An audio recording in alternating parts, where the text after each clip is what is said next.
Hello, and welcome to Dicebreakers, a TTRPG podcast and stream with mostly accurate rules and inconsistent character voices. I'm Joe, your host this week, while Alex is away throwing paint cans at flamingos, and with me are Rowan and Purdy, my wonderful players. How is everyone doing today? Hi, what are we playing? We are playing Let's Talk About One DnD. Oh, Talk fun. about making me choke on my food. It's worth pointing out because we'll get an angry message about it. Alex didn't tell me to say the thing about him throwing paint cans at flamingos. I've just decided to expose him. Nice. It's That's time the the thing that world made me knew. choke. It's time the world knew about his nefarious It's so activities true. outside of D&D. Yeah. Outside of stream all week, that's what he's been bragging about doing. It's disgusting. Power corrupts, and absolute power corrupts absolutely. A There's no heinous greater power crime. than being a DM for several hours, regularly scheduled on a Saturday every week. Animal rights activists, get in touch. Let's have Do a it. conversation. Absolutely. So- I'll support you. This week, so yes, we are talking about One DnD, the playtest for the next quote-unquote edition of Dungeons & Dragons, scheduled to be fully released in 2024. So, of the three of us, we've kind of...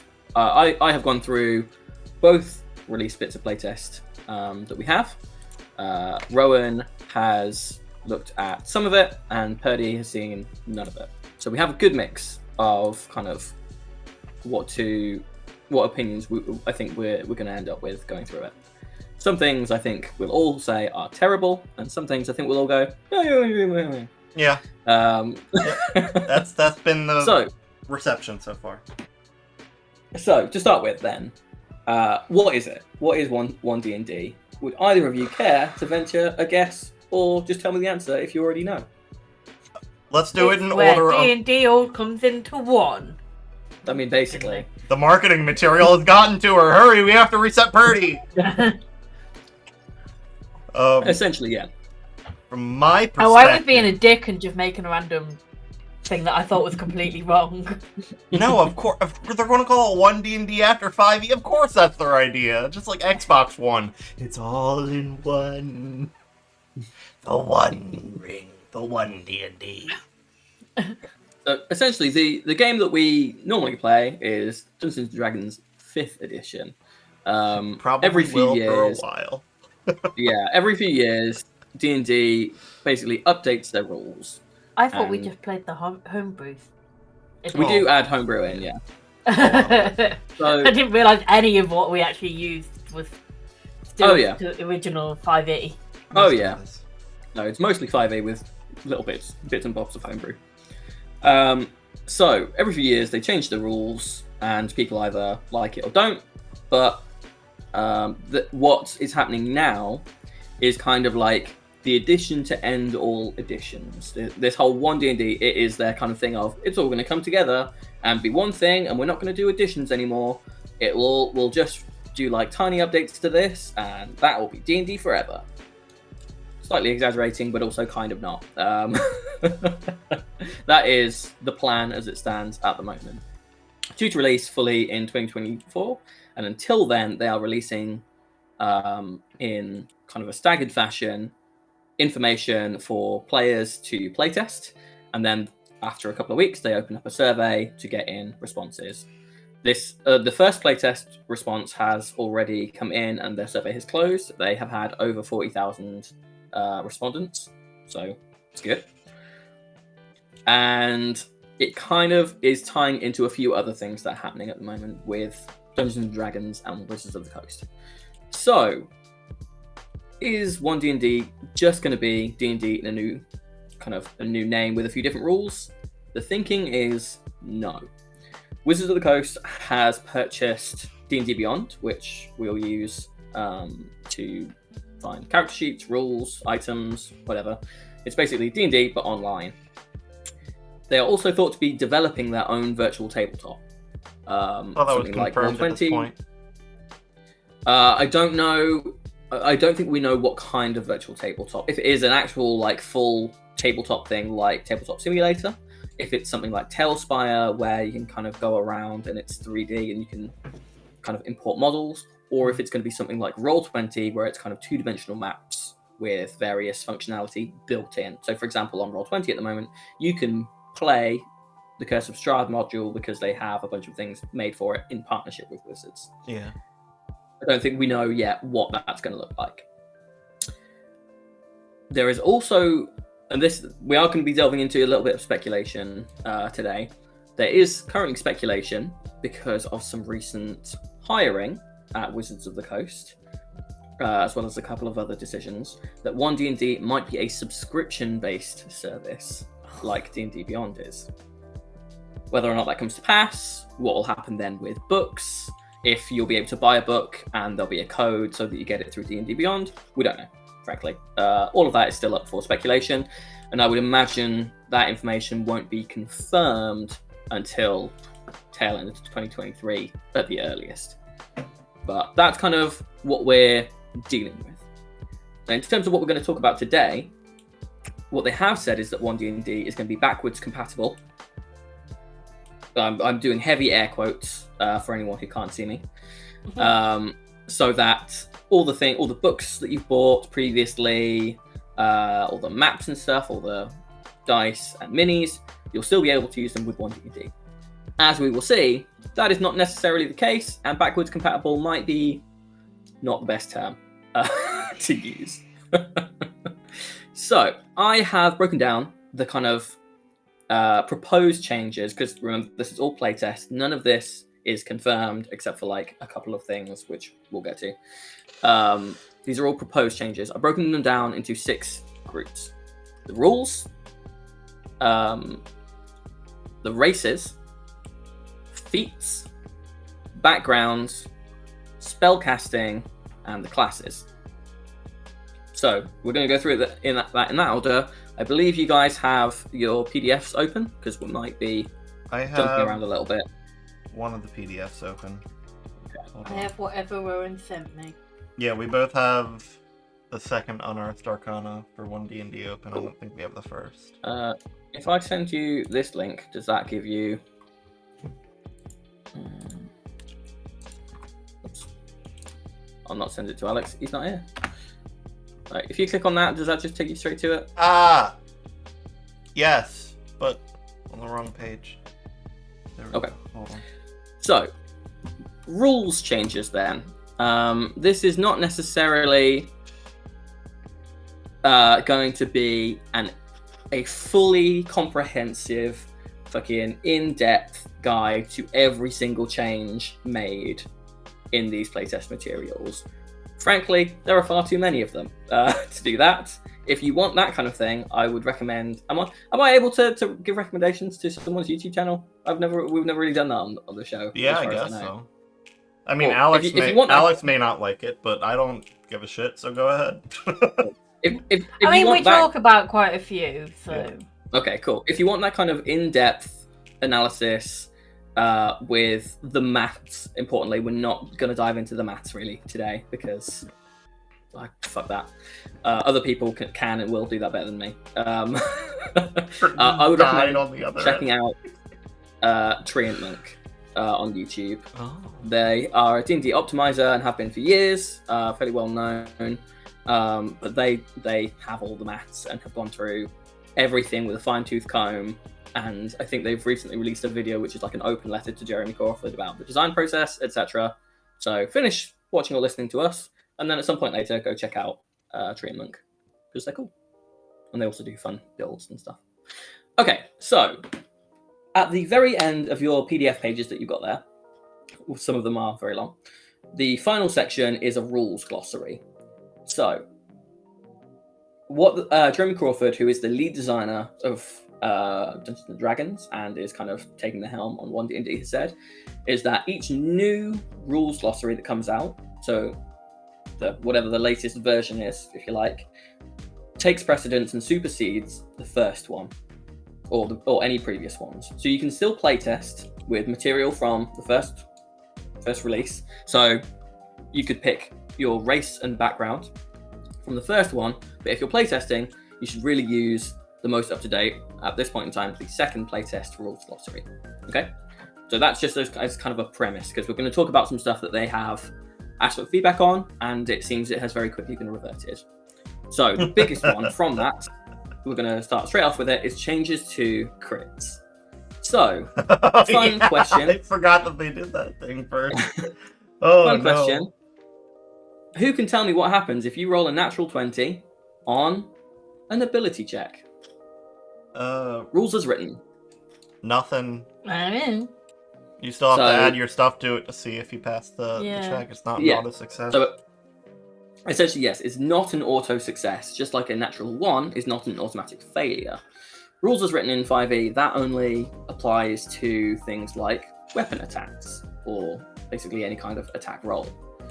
Now, a lot of people homebrew it as nat 20 is either an automatic success, or the way that I prefer it is you get the best possible result, and then the same conversely for a nat 1. Yeah. Because if you make it an automatic success, and I say I want to do an athletics check to jump to the moon. Yeah. And the DM says, okay, roll for it. If I get a nat 20, I might jump like 20 feet in the air, and that's impressive, but it doesn't really do anything. Yeah, if it's I an think automatic that's just success, wording. then I jump to the moon, So we'll see.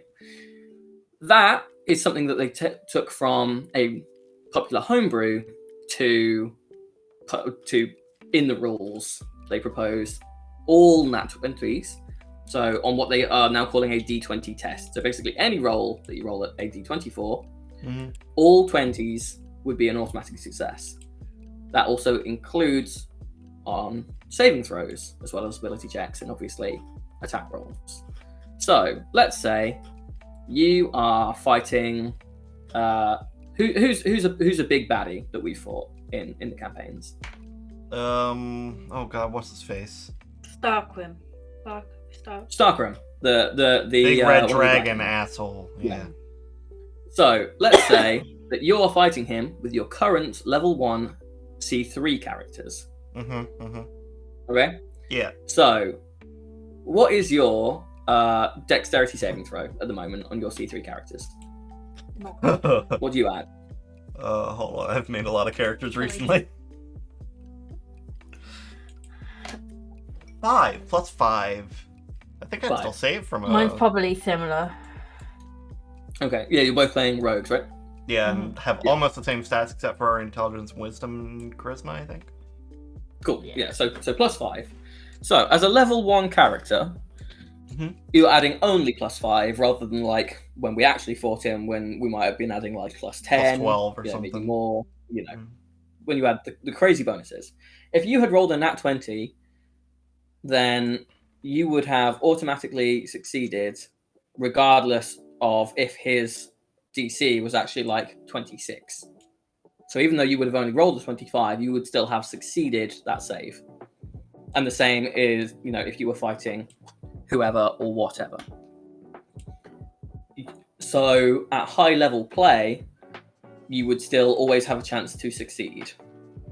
So this opens up kind of a bit of a thing of, should you always be able to succeed? Or conversely, as a high level character, for example, or even not even high level, as someone who specializes in one thing, should you always be able to fail on like a 5% chance? What do you guys think? Let's say, for example, you are a barbarian trying to lift a rock. Strength is your thing. You can rage, you can get advantage, you can do all sorts of stuff, but there is always going to be 5% chance that you fail that check. That sounds right to me. Even if it's not that big a boulder?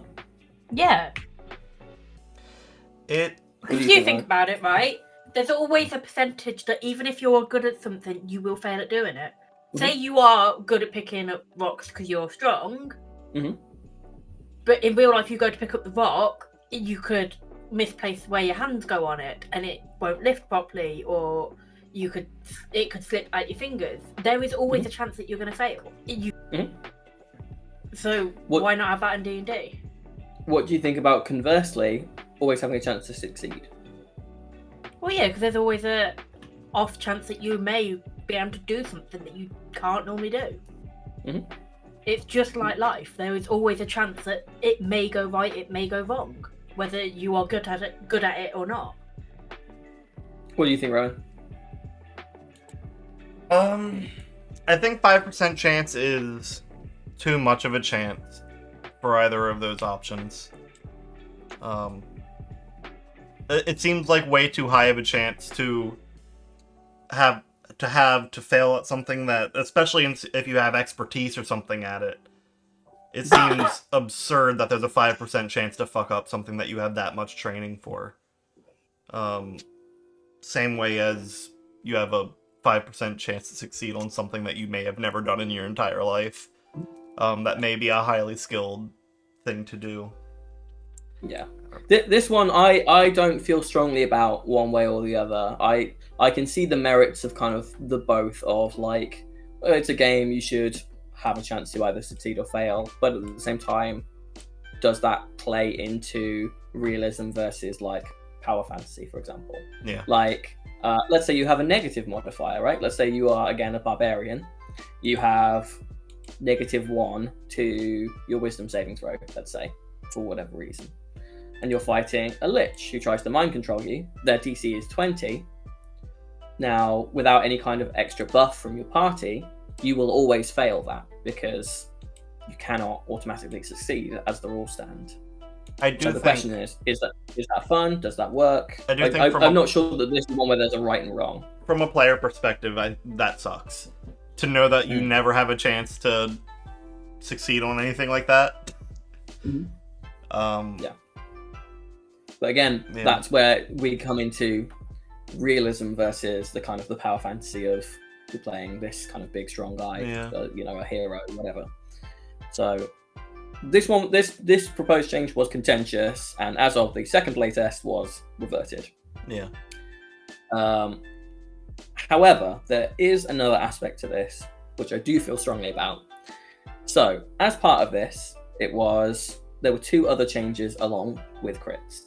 So the first one, which as two people currently playing rogues, I think you will feel strongly about this, was that only weapon when getting a crit on kind of in combat, only weapon attacks and unarmed strikes could crit. You could not crit with a spell. Yeah. I personally think that's a bit weird. However, it does not stop there. You roll the damage. So this is the exact text from the playtest. You roll the damage dice of the weapon or unarmed strike a second time and add the second roll as extra damage to the target. That means no doubling your damage from smites or sneak attack or any other bonus that you might get. That's just not fun. It means only rolling your d4 from your dagger again. That's just not fun. Yeah, that takes the fun out of it all. I thought it was a really bizarre change, as well as removing just spell crits. Yeah, that... Now... Yeah. I was about to say, it makes it unfair for spellcasters, because at that point, everyone may as well not play spells, because there is no chance of you getting the same success as somebody that's playing with... It'll always be middling damage. Yeah. But on the flip side of that, a lot of spells, even if they pass their saving throw, they still take damage, which you don't get with attack rolls. So I can see where they're coming from. But it's less fun for the player, I think. There is, if you go on any D&D forum, there is usually debate about a disparity of power between martial characters and spellcasting characters. Yeah. Because the thinking is that swinging a sword is not as powerful as, being a wizard. We're not here to argue about that today, but that change to the rules would have made spellcasting less powerful while making martial classes less powerful, but not by as much as the spellcasting. There was one other thing with this. All of these rules that we have been discussing about with changes to crits only applied to players. The change to the rules for the DM, as NPCs and monsters, was that they could not crit. Yeah. A natural 20 as a monster would have no extra effect. It would just be that you had rolled well. Yeah, there's no point with that one, because then that then takes away the risk of the game. And also the DM's a player too, which they seem to often forget. Yeah. So that was the big thing with crits. as I said, that has kind of been reverted as of this second playtest. They basically just said use the crit rules as they are. Yeah, we won't touch them. Fine. Yeah. Have your crit rules. Yeah. It was something that they said was going to be afterwards. They said this, so I'm not going to cast aspersions on how sincere this is or not. But what they said was that while there will be natural progressions in these changes, so for example, some of the wording might change to make it a bit clearer or a bit more common sense, or, you know, where things had come out in the player's handbook and had kind of, you know, newer releases might have done the same thing but a little bit better, they'll just bring those up. Natural progression there. They had also said that they are just going to experiment wildly sometimes and just see what people think. Fair. So that's what they claimed that was. Right. The less said about it, the better. Another change is grappling. So this is something that comes up in our games every so often. I remember my first session with you guys in C2. We spent about 15 minutes attempting to grapple Mark's character. Yeah, a month. Clint. Worked so well. So this change, funnily enough, might be, if it goes through, a massive boost to monks.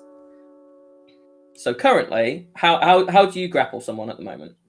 I mean, I feel like it's always something that we don't really understand, because we're always just like, I don't know, make this check.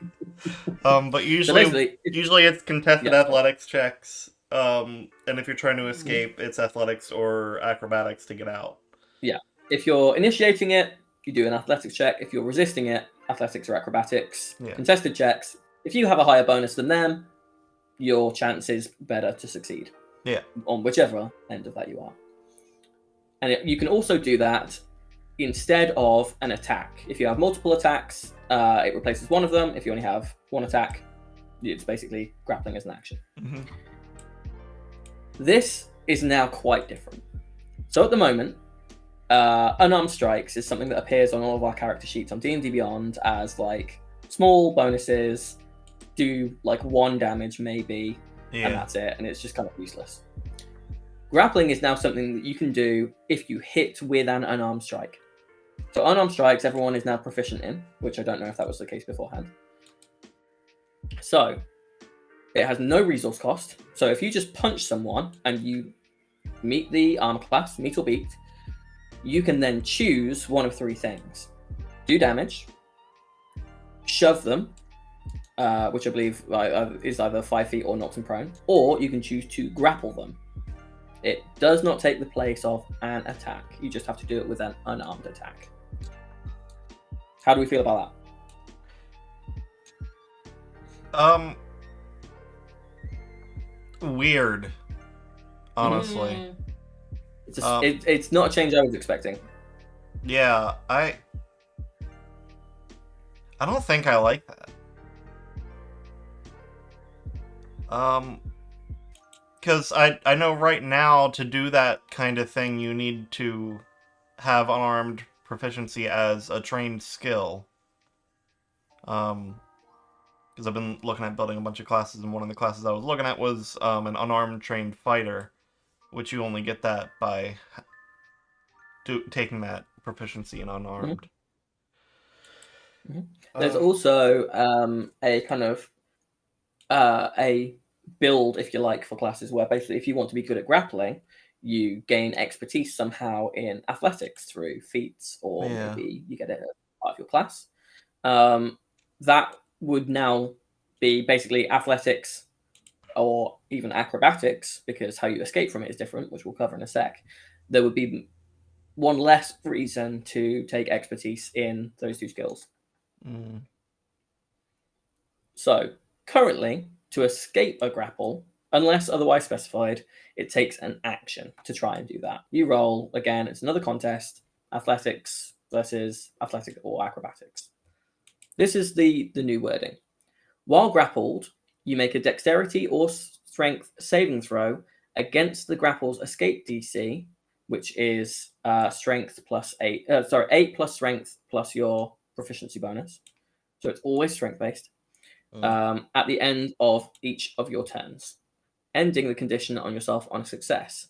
It also ends if the grappler is incapacitated, or if something moves you outside the grappler's range without using your speed.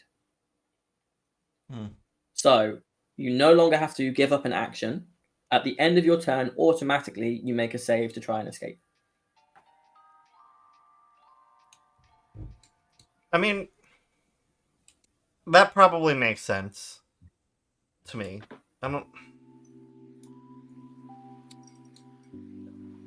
Because it's the same way you deal with a spell that's causing that kind of effect on you. You can make it at the end of your turn.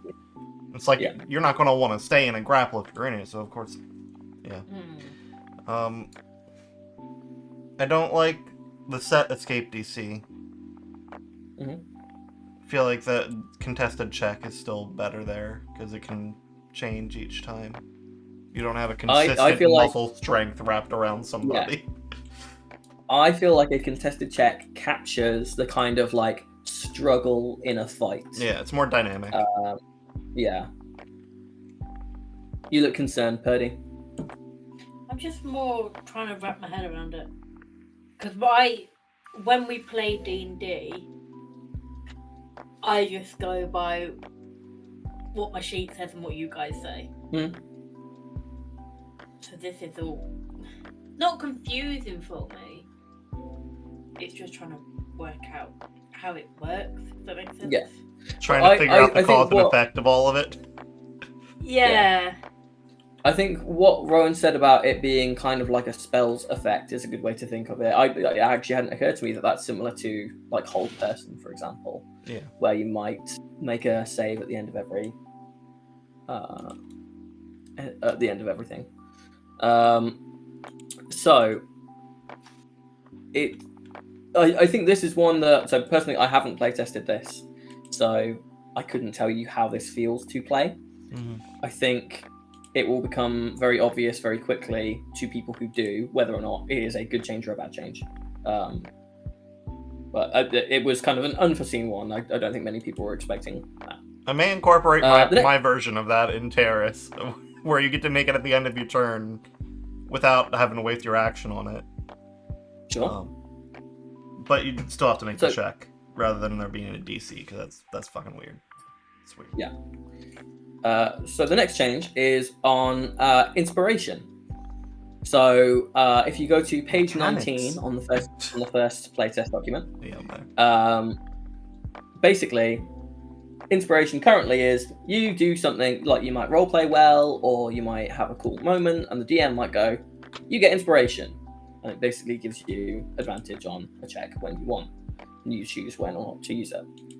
Inspiration now is something that's gained in a few different ways, one of which we'll cover in the races section. But in the first playtest, they were experimenting with, if you roll a nat 20, you gain inspiration. So you can only have one at a time. But you can then basically, until it expires at your next long rest, I think, you can then choose to take advantage on any d20 check. In the second playtest, they experimented with, you get this inspiration when you roll a nat 1 and you fail on something. Obviously, you can't use it on that check, but it would be almost kind of like a mitigating factor to, okay, you got a nat 1, but you can choose to take advantage on something later. Also a homebrew that's been done by quite a few groups. Yeah.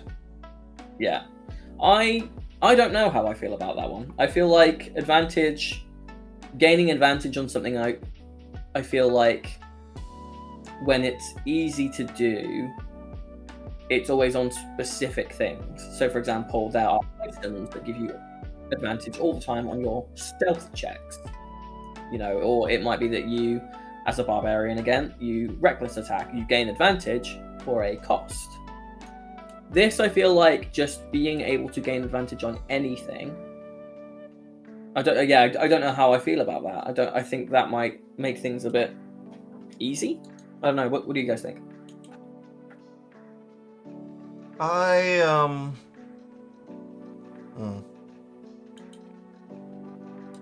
don't know. I've never really understood how inspiration worked in the first place. That's because there's never been mechanics for it. They just said, here's something that exists. Give it out when you feel like it. They're like, DMs can do this, and some people use it all the time. Some people never use it. I like to use it if I remember it. But, I mean, there's so much going on when you're DMing. It's the kind of thing that you just don't remember, because why would you when you've got to remember about your stat blocks and what's coming up? And the only time I remember Alex using it is in our first campaign, when in that shop when Bahamut said the thing with the magic is good, that whole situation. Yeah. I said something very clever, and Alex was very tickled by it, so he gave me inspiration. And I don't remember any other. I think that's the one and only time I remember him doing that. Yeah. And never again. How do you guys feel about it as a baked-in thing then? Especially with our game, it's quite roleplay heavy. We don't roll a lot of dice outside of combat. Mm-hmm. So this again would work very differently, or come up a lot more in a game where you roll a lot of skill checks, or maybe if you're doing puzzles that require a lot of skill checks. Yeah. What do you think? I still think it should be up to the DM's discretion. I mean, it seems like get it too much otherwise. Yeah. I mean, our DM should give it out more, but yeah, I like it as an optional thing. I like the idea of getting it when you get a nat 1, but not every time you get a nat 1. Like, maybe if you're just having a terrible session, the DM can decide to give you one or something. Maybe something like, if you're having a really bad session and you roll like 3 nat 1s in a session. Yeah, just having a rough day, take an inspiration. Yeah. But I think that kind of that DM fear about it is, I think, a healthy thing rather than baking it in. Because again, you could make a character so that you are rolling as many times as possible, so that you increase your likelihood of getting nat 20s, but also if you have therefore increased your ability to get nat 1s, you're increasing your ability to get inspiration to avoid nat 1s. Yeah. Even if you're not doing that on purpose, a monk, as they stand at the moment, can at level 5 make 4 attacks on a turn, whereas a rogue at that same level is only making 1. Straight away, there's a difference there in how likely you are to be getting this. Yeah. And considering that it's something that should apply to all players equally, I don't know how I feel about it.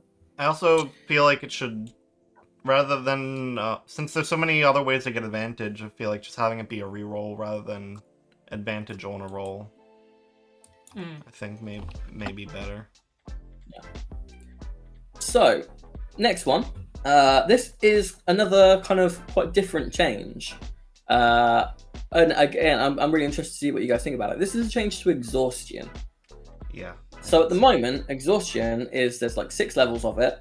If you gain a level of it, you gain an extra basic condition. It might be that your movement speed decreases, or that you get a disadvantage on ability checks. But this is page 32 on the second playtest if you want to have a look. I wonder why I couldn't find it. And these things stack. And basically, if you get 6 levels of exhaustion, you just die. Doesn't matter what your health is, what else is going on, you fucking die. You're dead. That's it. Game over.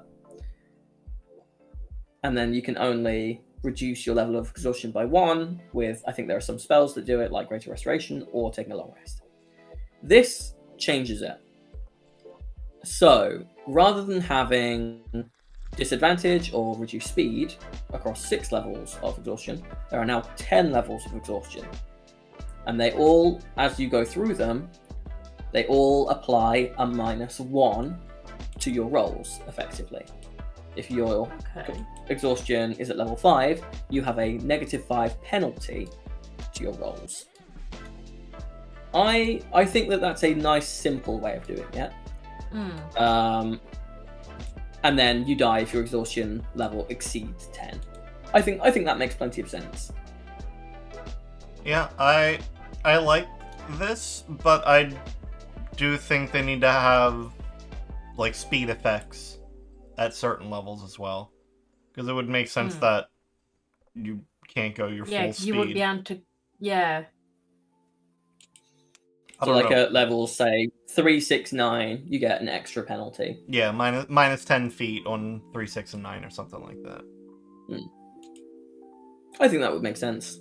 I think this is something that I think, if it gets implemented, we'll see a lot of homebrew to it, where because there are so many levels of it. And I also think that because the penalty is no longer so massive at first, it'll get a lot more use. Yeah. So I think the first penalty at the moment, as it stands, is disadvantage on all ability checks. And attack rolls. It's basically like being poisoned. Yeah, which now, seems that's like a massive penalty. Yeah, it's massive. First thing. I feel like because it's so massive, a lot of DMs don't want to use it so freely. Yeah. Exactly. Despite adventurers being the most likely people to be exhausted most of the time. Yeah.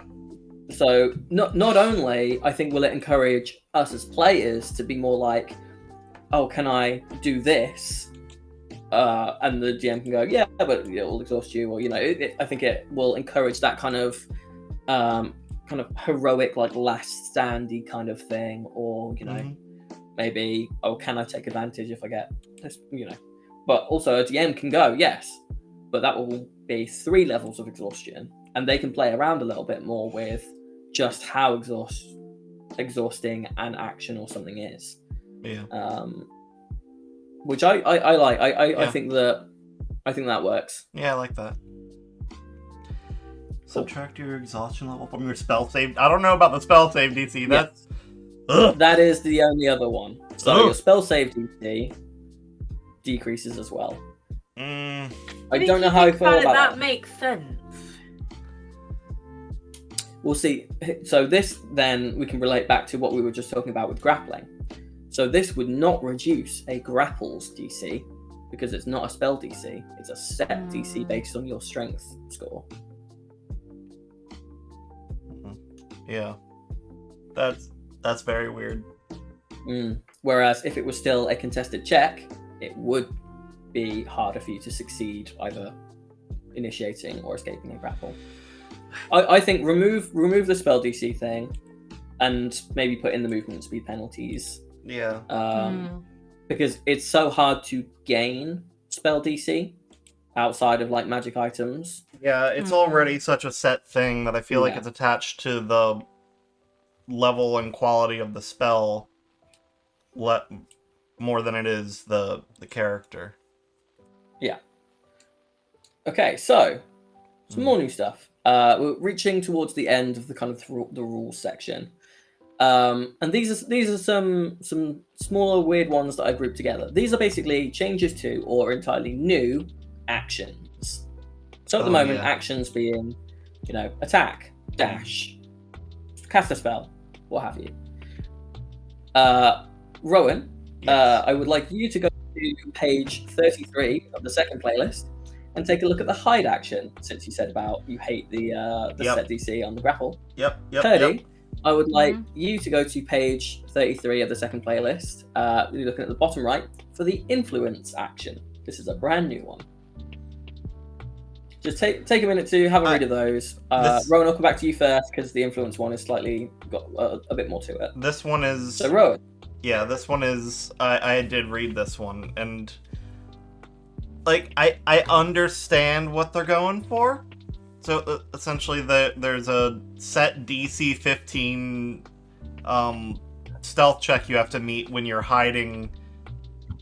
I think it's implied that it's in combat, because it's the hide action. Well, this is the thing. Because it is defined as just a hide action, you can take any action in combat or out of combat. Yeah. So it would mean that hiding at all times is 15. Yeah.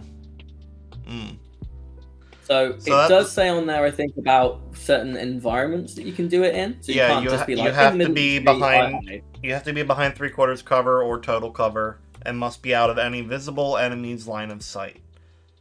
Yeah.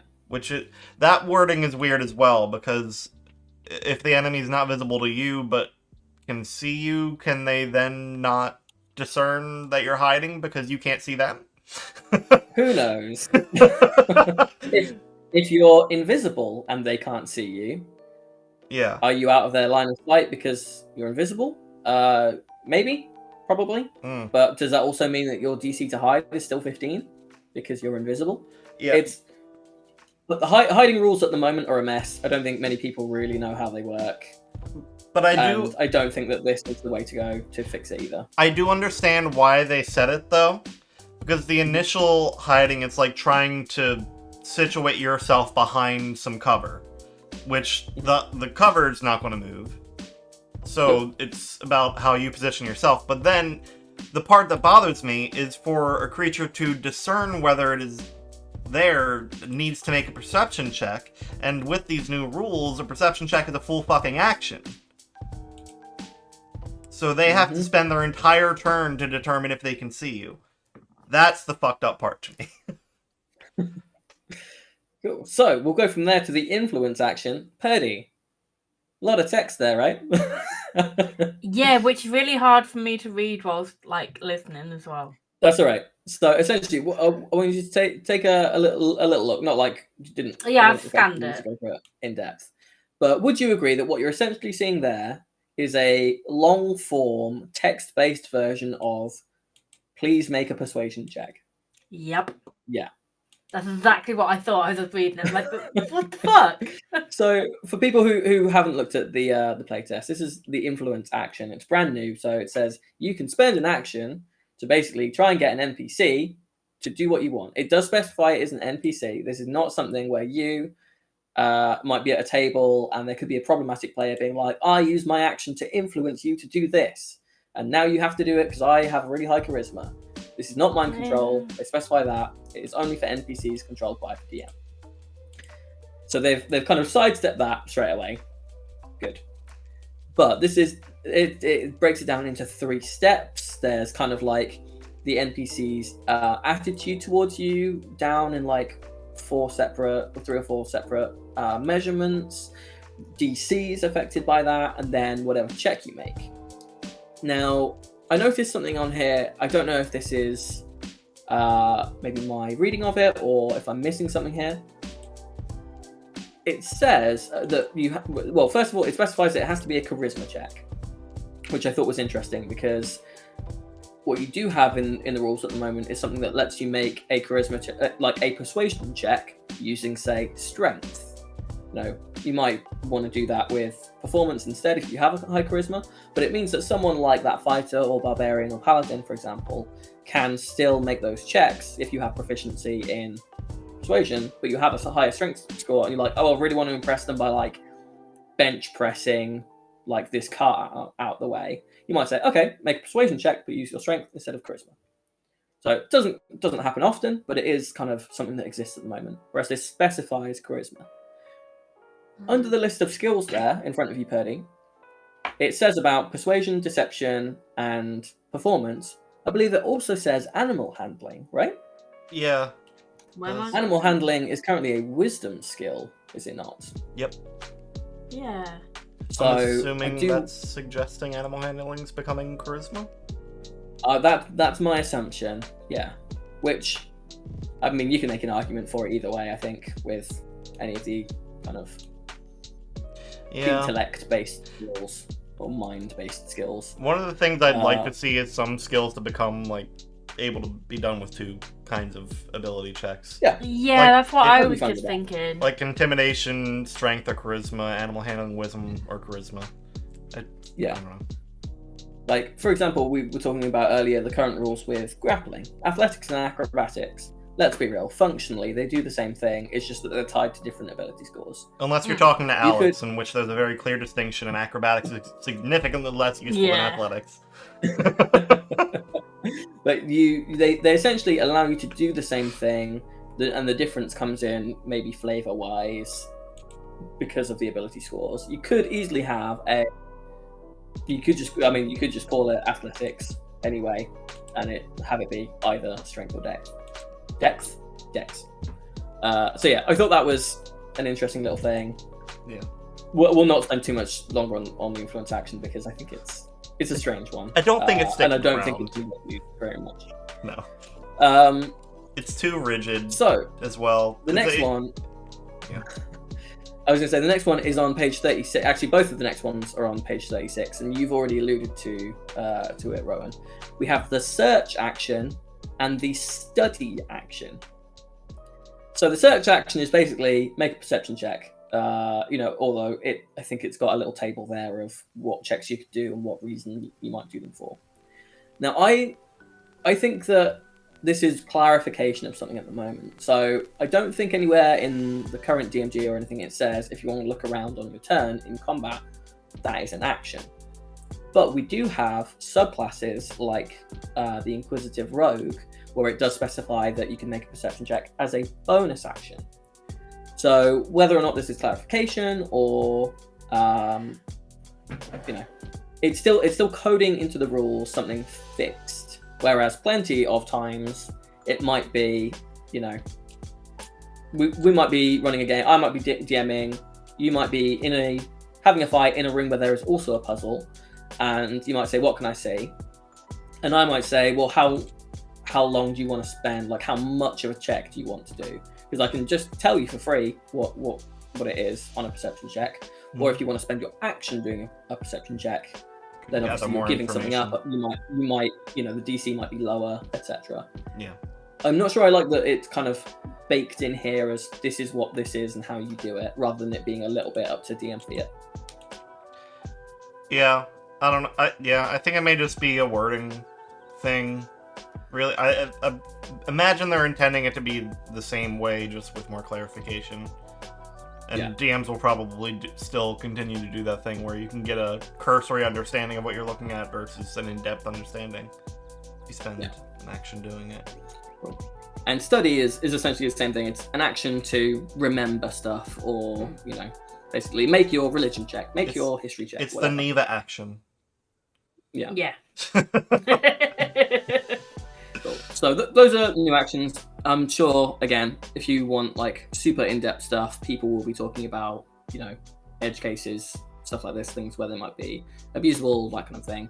Edge cases are what we call the homebrew section of our understanding of the rules. We're instead going to jump to, we've only got two bits left on the rules. I would like, before either of you find it on the document, what are the current jumping rules? Oh, I don't fucking know. That's because no one does. Something to do with your strength. It's harder to...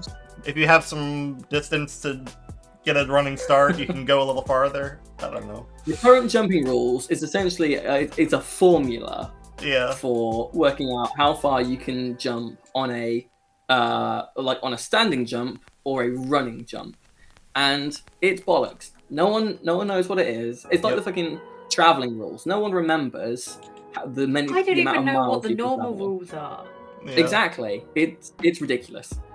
So they've made new jump rules, basically. So it's on page 35 of the second playtest, so it should just be up from where you were. And it's basically now, you do a check. Oh, you mean the way everyone else is doing it? Yeah.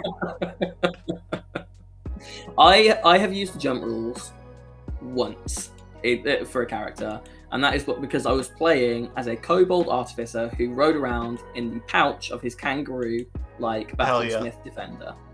So I had the jump spell prepared because it's a kangaroo. I wanted to jump high, and that was it. It was a joke that I used once. It was only ever useful, maybe less than once. So they've basically, it's a check now. That's it. I do like that they're clarifying that you can use acrobatics or athletics for the DC 10 check. So we can say, hey, Alex, look! You can jump with acrobatics! So you will notice there, though, it does the same thing as with check. animal handling. Yeah, that's weird. It says strength, athletics, or acrobatics. I don't know if that's typo or if they're making them both strength-based. That would seem like... I think any acrobat would need to be strong. I think that goes without saying. But to tie it to the strength stat, I think is redundant to have. Yeah, but any acrobatic needs to be dexterous as well. Yeah. And I would say that's more important than the strength aspect of it, especially since we have athletics already. Again, strength. We don't know. Strength slash dex. Just give me 2 ability score skills, please. Cool. So the last one on the rules kind of glossary here I think will be especially important to you, Purdy, at the moment with our C3. So this is on still page 35. This is the light weapon property. So at the moment, when you're playing as your rogue and you have tended to do 2 weapon fighting, attack on your action, bonus action, you're holding 2 light weapons, you can do a bonus action attack without adding your dex mod. This says, if you're using light weapons, you just do it as part of the attack. You don't have to give up your bonus action to do it. You still aren't able to add your mod, I think. But it means that you are able to use your bonus action to do other stuff. That's really good. I think that's a really good change. Yeah. Two weapon fighting has been a little bit of a contentious thing because it massively plays into the kind of the power fantasy thing of, you know, a good example is fucking Legolas with his 2 swords. You know, he's going woo, yeah, dancing all over the place, stabbing people, murder when he's not bow and arrowing people. Yeah. Right.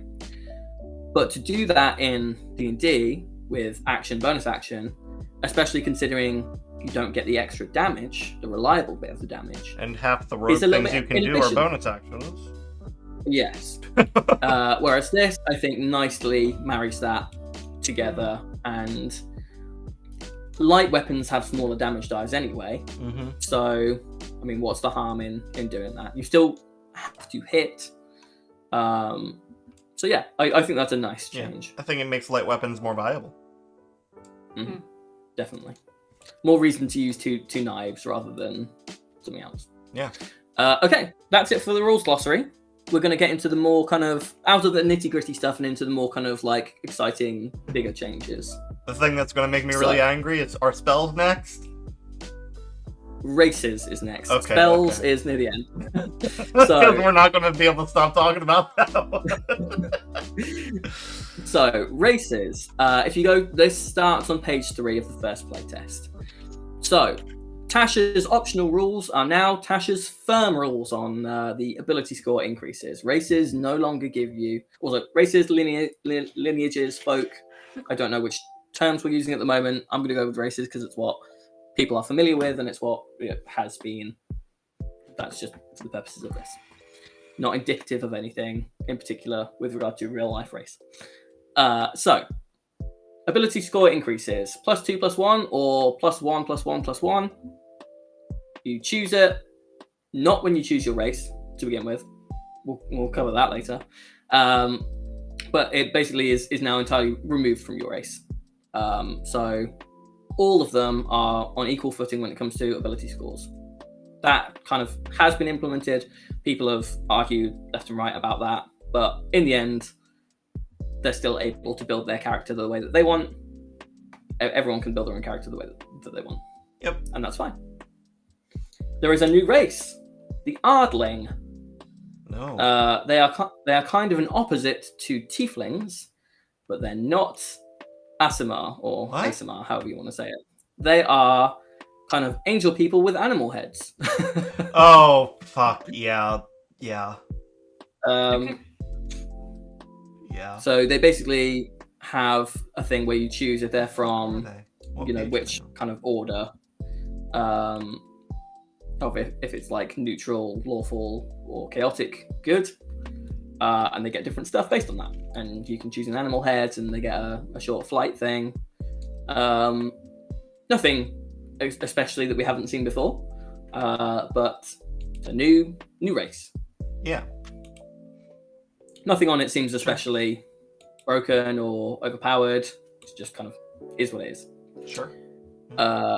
Now, something that I think a lot of people were expecting to be changed quite significantly, because it already has been, is the Dragonborn. So almost all the stuff that we're discussing here are changes or updates to the Player's Handbook, and in some cases, the Dungeon Master Guide. The Dragonborn is kind of infamous for being pretty crap from the Player's Handbook. So they got some updates in the form of 3 different kinds of Dragonborn that you could be in Fizban's Treasury of Dragons, a relatively recent book. Yeah. It's brilliant. Great. Really good quality of life changes, not overpowered, gives you lots of options. But again, taking it away. without being Whereas this has basically changed the damage dice on their breath weapon and given them dark vision. Now, I don't think anyone's going to complain about gaining dark vision. It can be useful. Everyone knows that. You walk into a dark room, you are told it's dark, you immediately yell, "I have dark vision." That's how everyone plays D&D. But where are the other ancestry types? Where'd they go? Nope. Give them back. Nope, that's it. So it's just Dragonborn, and you choose your element that you have. No, give them to back. Your breath weapon does. It still takes your action. I mean, I think that this is going to see some revision. I think that they're going to replace it with the Fizzband ones. They have to. They're so good.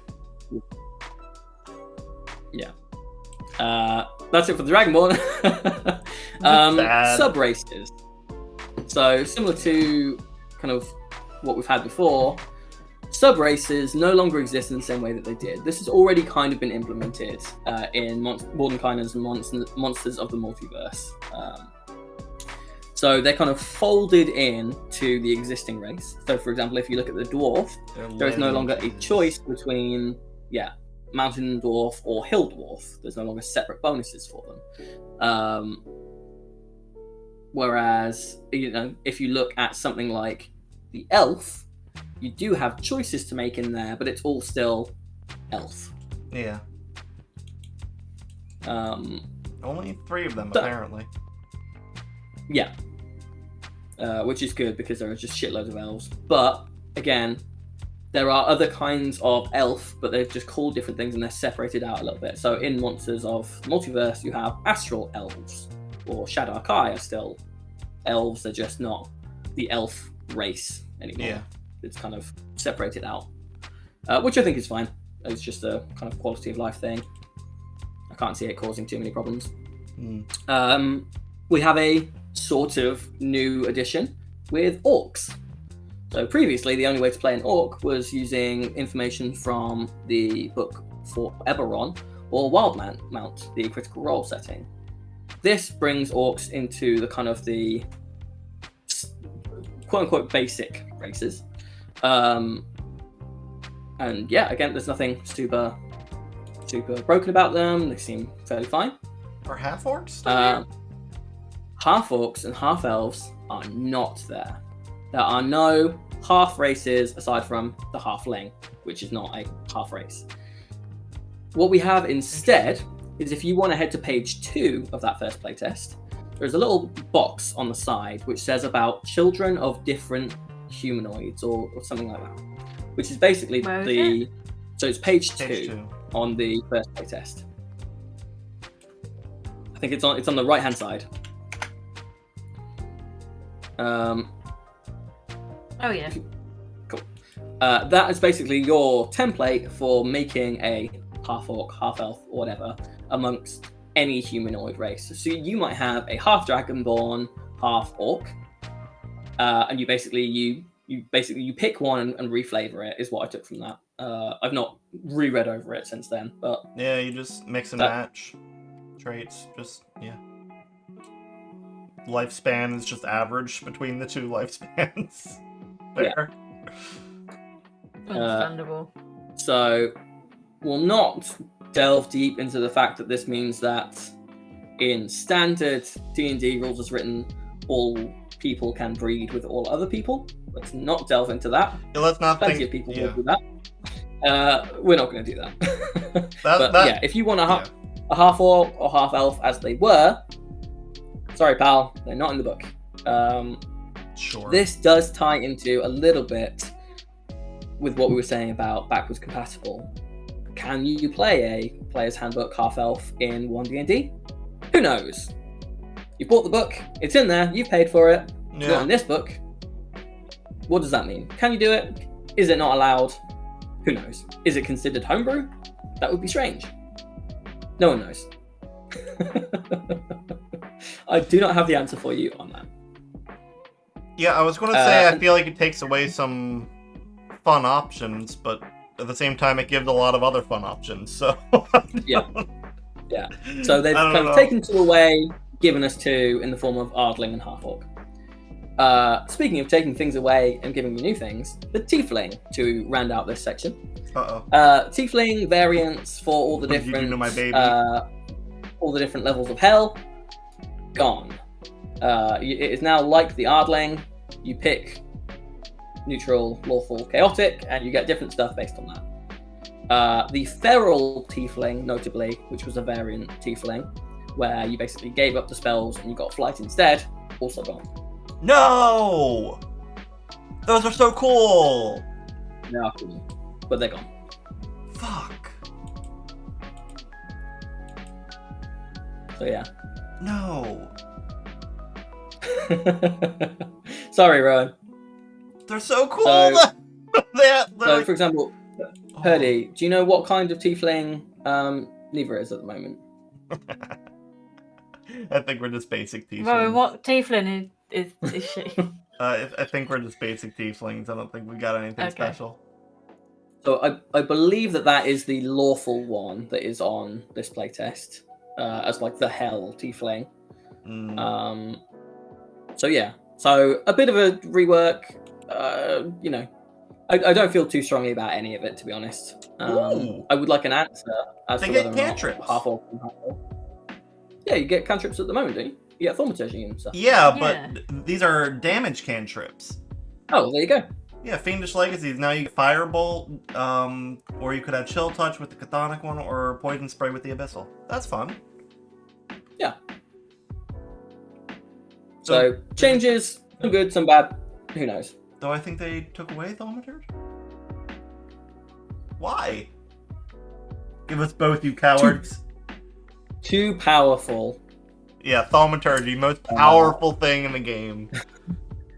So, what I would like both of you to do is we're going to start a little bit of character building as we go from here. Oh no! I want you to pick a race. One of these guys. I mean, one of those new races. Okay. Or updated races. Totally up to you. I want to try the Ardling. It's new. Okay, we have an Ardling.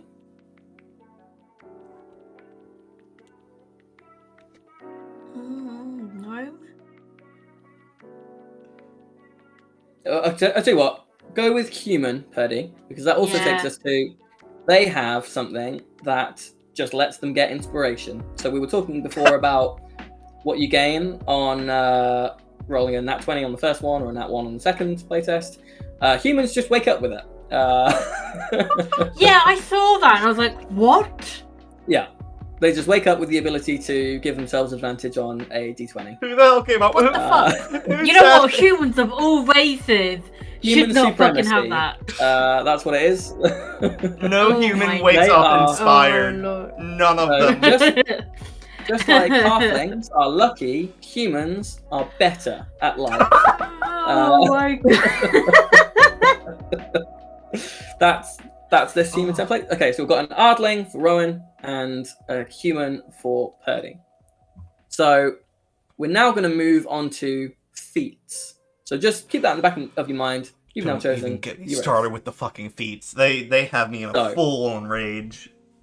So, broad overview. Feats as they currently exist are an optional rule from the DMG, and at any level where you might gain an ability score increase or ASI, you can choose a feat as long as you meet whatever prerequisites they are. Usually those are based on, they might be based on race or the ability to have spell casting or an ability score being at a certain number. So, for example, you couldn't take, I think there was a Warlock one. There's a Warlock-based feat where you can take it as any class, but you can't take some of the options unless you meet Eldritch Adept, unless you meet other criteria.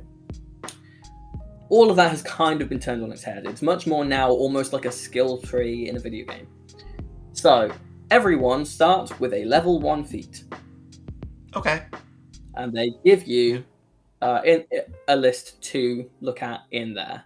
So, I actually didn't write down the page numbers for this, but it'll be towards the rules glossary. It's the second playtest. In the first playtest, we're talking here. Oh. They have them in the second one as well. Yes, we'll get to that, don't worry. So, you gain a feat at first level from your background, which we'll cover a little bit more later. So this is part of choosing creating your character at first level. You get a feat, and there are some to choose from there. It now specifies, as well as any prerequisites that you've got to meet, if that feat is repeatable, which is new. So some feats, by design, you can pick up more than once, and others, you just get it once and you get no benefit if you were to try and take it again, so you just can't take it again. Ability score increases, so for example, raising your charisma by 2 or raising your strength by 1, your dex by 1, are now a feat. So as opposed to an alternative, they are packaged in and are only a feat. Fair. There have also been significant changes to some feats. So did you find the page number? On the first playtest, it's 16. Cool. So if you go to page 17 for me on the first playtest, Okay, you will find the lucky feat at first level. Oh boy. So lucky, as it currently stands, is a little bit of a contentious feat. It's banned at some tables. It famously was used in the first campaign of Critical Role quite a lot. Essentially, you get 3 points, which lets you re-roll a result 3 times, once per each point. That's once you've seen the result already. That's after any kind of disadvantage. So you could give yourself like super advantage if you wanted, essentially. If your advantage didn't give you the result you wanted, you could try again. I think often a lot of tables would ban it because DMs didn't want to deal with it. That's fine. I can see the reasons for that, as long as everyone at the table is cool with that. Mm-hmm. Definitely changed. So now you can see on here, you have a number of luck points equal to your proficiency bonus. Automatically start with 2. And you regain them when you finish a long rest. That's the same. Immediately after you roll a d20 for a d20 test, you can spend a luck point to give yourself advantage on the roll. When a creature rolls a d20 to attack for an attack roll against you, you can spend a luck point to impose disadvantage on that roll. So the difference here is that basically it's like inspiration. You are giving yourself advantage on a roll, but it's on the roll. It's not kind of post all bonuses on a roll. How do we feel about that? Because it seems like a small change, but I think the power of it vastly decreased. Yeah. Do you think too much? Do you think not enough? Do you think just right? Which of Goldilocks porridges are you? The unsure one. Mm-hmm. I like it better than the current luck, but I think it may get too unbalanced when you're higher levels. Yeah, so that's the thing. So as you go up in levels, so this will go from 2 per long rest to 6 per long rest. Yeah. At, the high levels. Is being able to let's say you are Purdy's new human character. The first level feat you've chosen is lucky.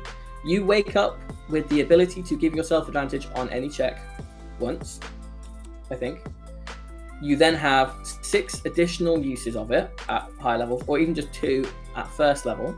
So you have the ability to give yourself advantage 3 times in a day, and you have the ability to regain a use so that you've only ever got 1 for that if you roll a nat 1. That seems like quite a lot to me. That's a lot of advantage. I don't know, like having advantage, like it's almost always good. There's very few use cases where it's not a good thing to have, and it can be fun, especially if you roll low and then you remember you have the ability to be, and I can do it again and try for something better. But also as the DM, it's fun to decide what situations deserve advantage or disadvantage, and this kind of makes you want to not do that if they already have so many avenues to gain it mechanically. Yes, as well as this being a player character only thing, because God help the party who go up against a DM who is doing your standard 10 goblins and all of them have lucky. Like, come on.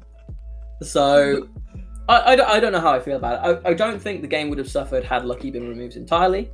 I don't know if this is too strong. I don't know if this is too weak. I think this is one that it's valuable. It shows why having a playtest is valuable.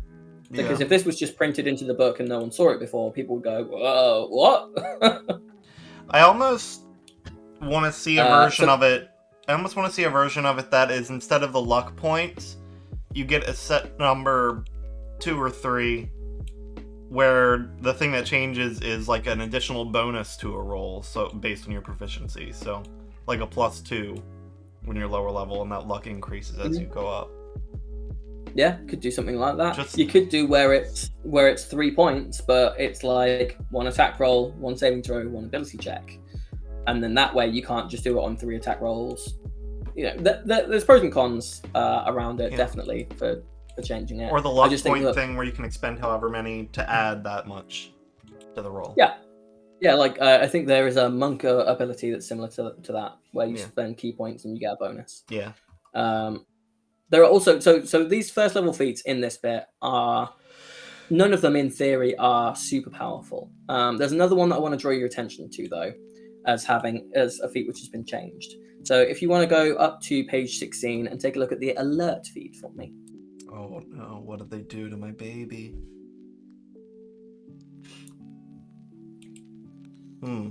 So, someone want to read that aloud for us?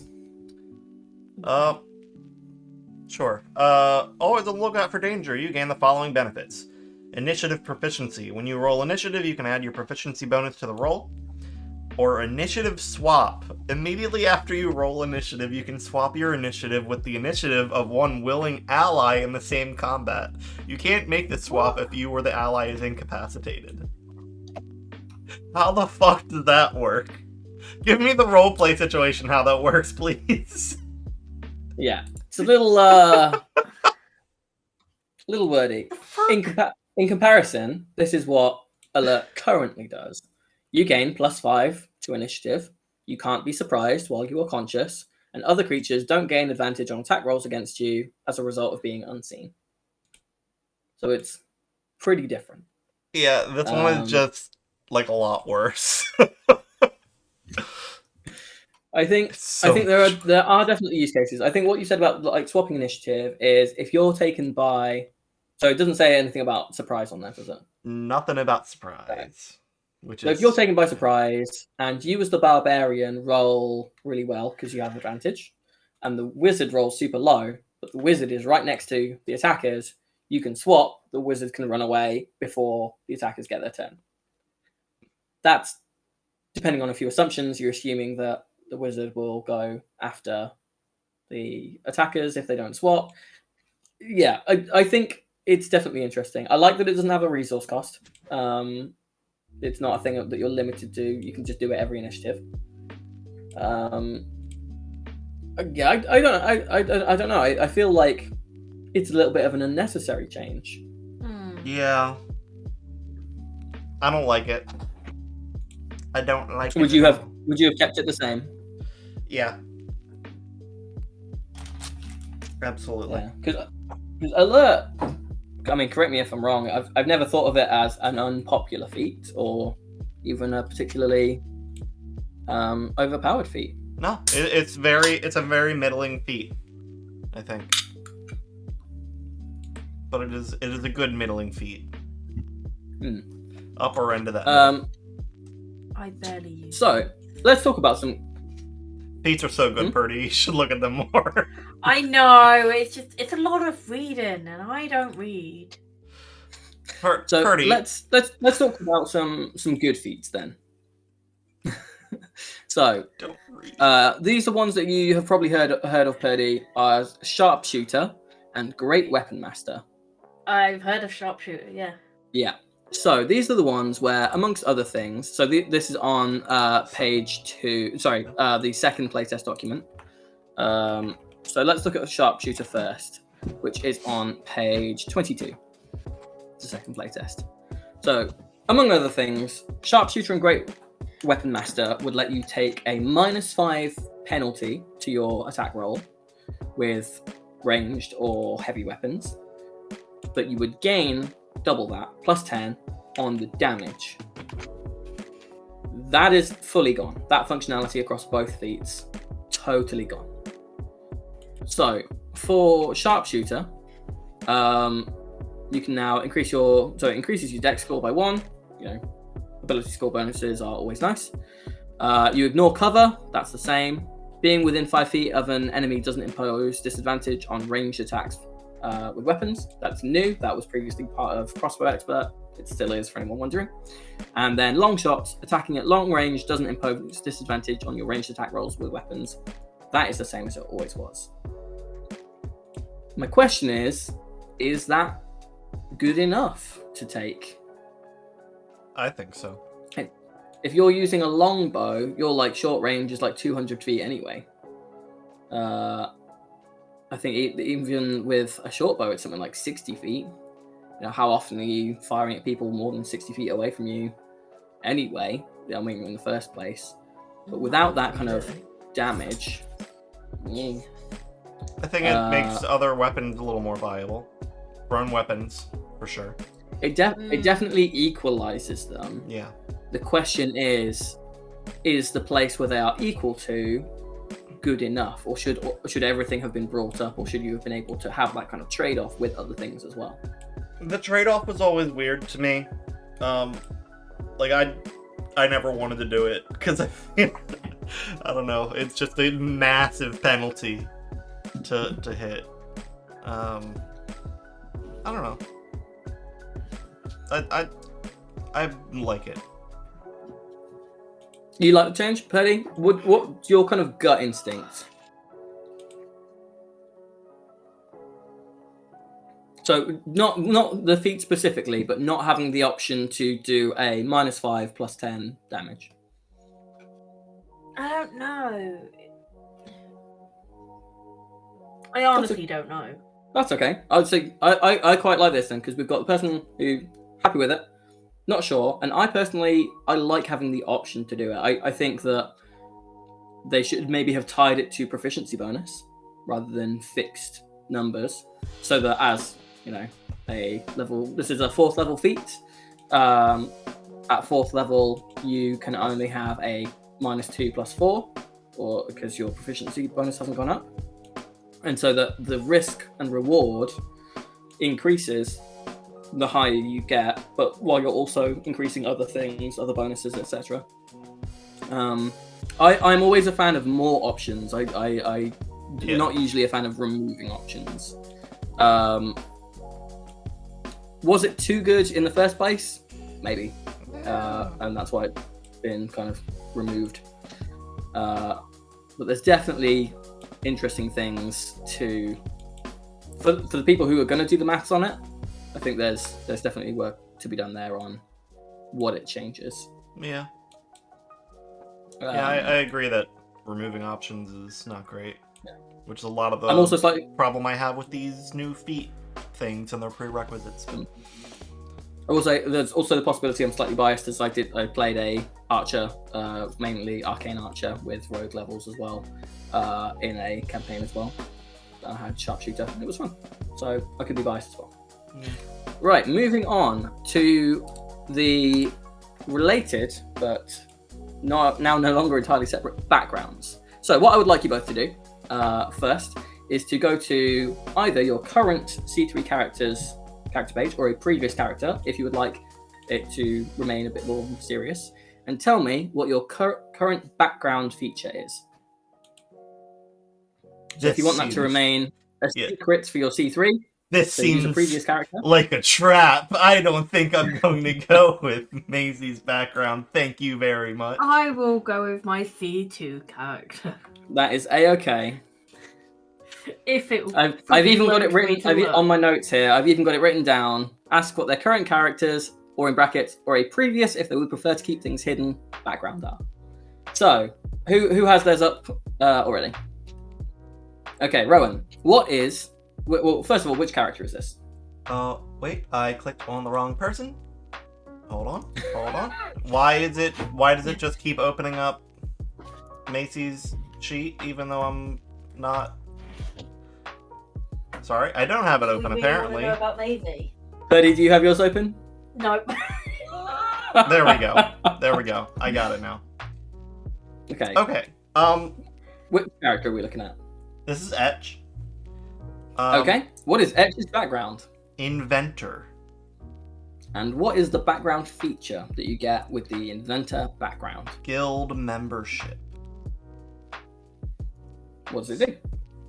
As an established and respected member of a guild, you can rely on certain benefits that membership provides. Your fellow guild members will provide you with lodging and food if necessary, and pay for your funeral if needed. Oh, didn't read that part before. In some cities and towns, a guild hall offers a central place to meet other members of your profession, which can be a good place to meet potential patrons, allies, or hirelings.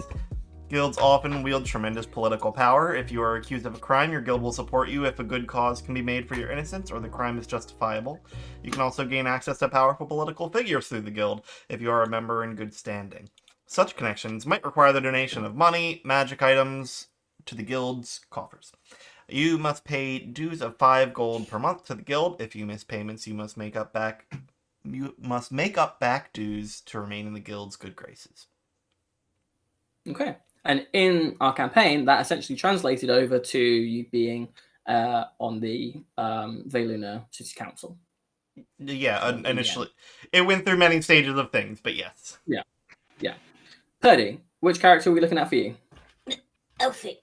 Elsie? What was Elsie's background and background feature? Folk hero and rustic hospitality. Since you come from the ranks of common folk, you fit among them with ease. There, you can find a place to hide, rest, or recuperate among other commoners unless you have shown yourself to be a danger to them. They will shield you from the law or anyone else searching for you, though they will not risk their lives for you. Sure. And for Bartlett, his background, his background was failed merchant, and the feature was supply chain. From your time as a merchant, you retain connections with wholesalers, suppliers, and other merchants and entrepreneurs. You can call upon these connections when looking for items or information. So, these are fun little things that you can use to influence your backstory, to you might do it the other way around. You might do your backstory and then look at the background, see which one fits the best. You might do a custom background where you just pick whichever feature you want and then do everything else around that. These are gone from the playtest. Instead, we get those first level feats.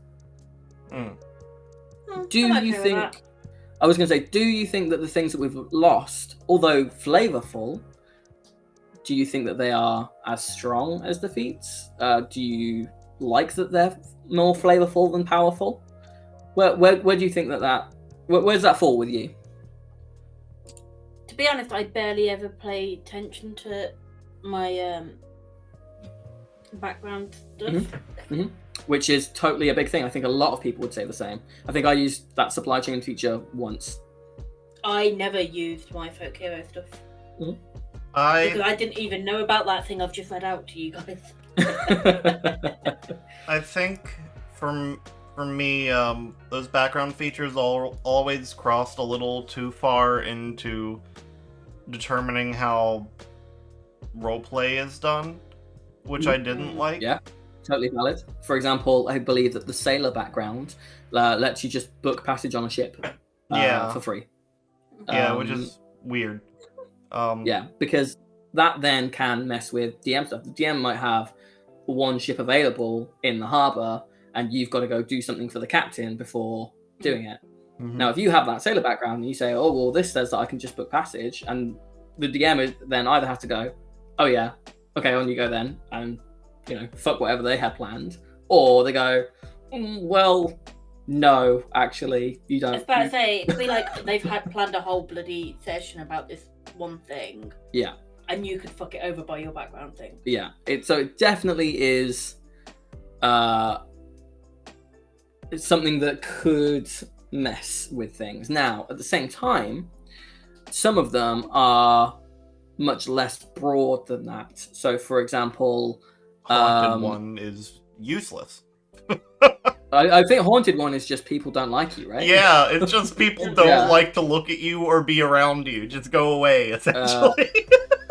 Whereas, for example, I think it's it's either charlatan or a word that means charlatan. is you are able to like copy documents. Now that's something that might not come up all the time, same as booking passage on ship, but that is something that could actively be quite major. Yeah. So I don't know. They're definitely not all created equal. I feel like those kinds of things are better just left up to the DM's discretion anyway. Like, just the DM thinks, does this make sense for the character that we've built? And then you determine those kinds of things yourself, rather than have it mechanically set by a background feature. I do like the level 1 features instead. That's why I did it in Terrace. That's why... Yeah, I think that's why they're changing it. It just makes more sense. I will say, so if you head to page 11 on the first playtest, it does seem like they are encouraging custom backgrounds more than they did previously.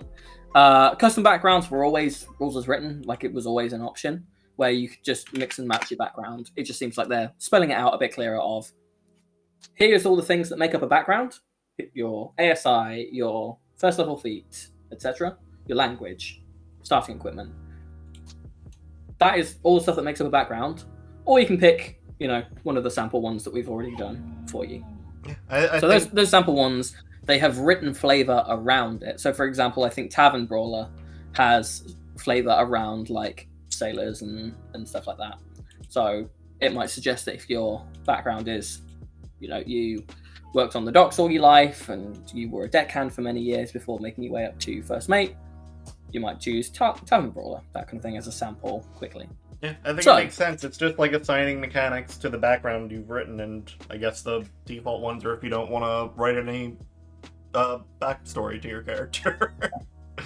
So, since you have both started making your characters, I would love for you to pick a sample background. We'll just do the samples rather than going through the full custom. Yeah. I think my Ardling will be a cultist. I was looking at that one as well. What does that give you then? That means I get +2 intelligence and +1 charisma. Mm-hmm. Interesting. Ability scores with the... Okay. Yeah, so ability scores, rather than tied to the races, you choose them as part of your background. That makes those sample backgrounds have already picked for you, but obviously if you're doing custom background, you can do everything the same as cultist. You just pick +2 to strength and 1 to dex if that's what you wanted. Yeah. Okay. Skill proficiency, it gives me Arcana and Religion. Tool proficiency, it gives me a Disguise Kit. Language, I get Abyssal. And for feat, I get the Magic Initiate, Arcane. We'll get to that. Don't you worry. Purdy, what background are you choosing for your human? Charlatan. Okay, what does that give you? Ability score +2 charisma, +1 dex.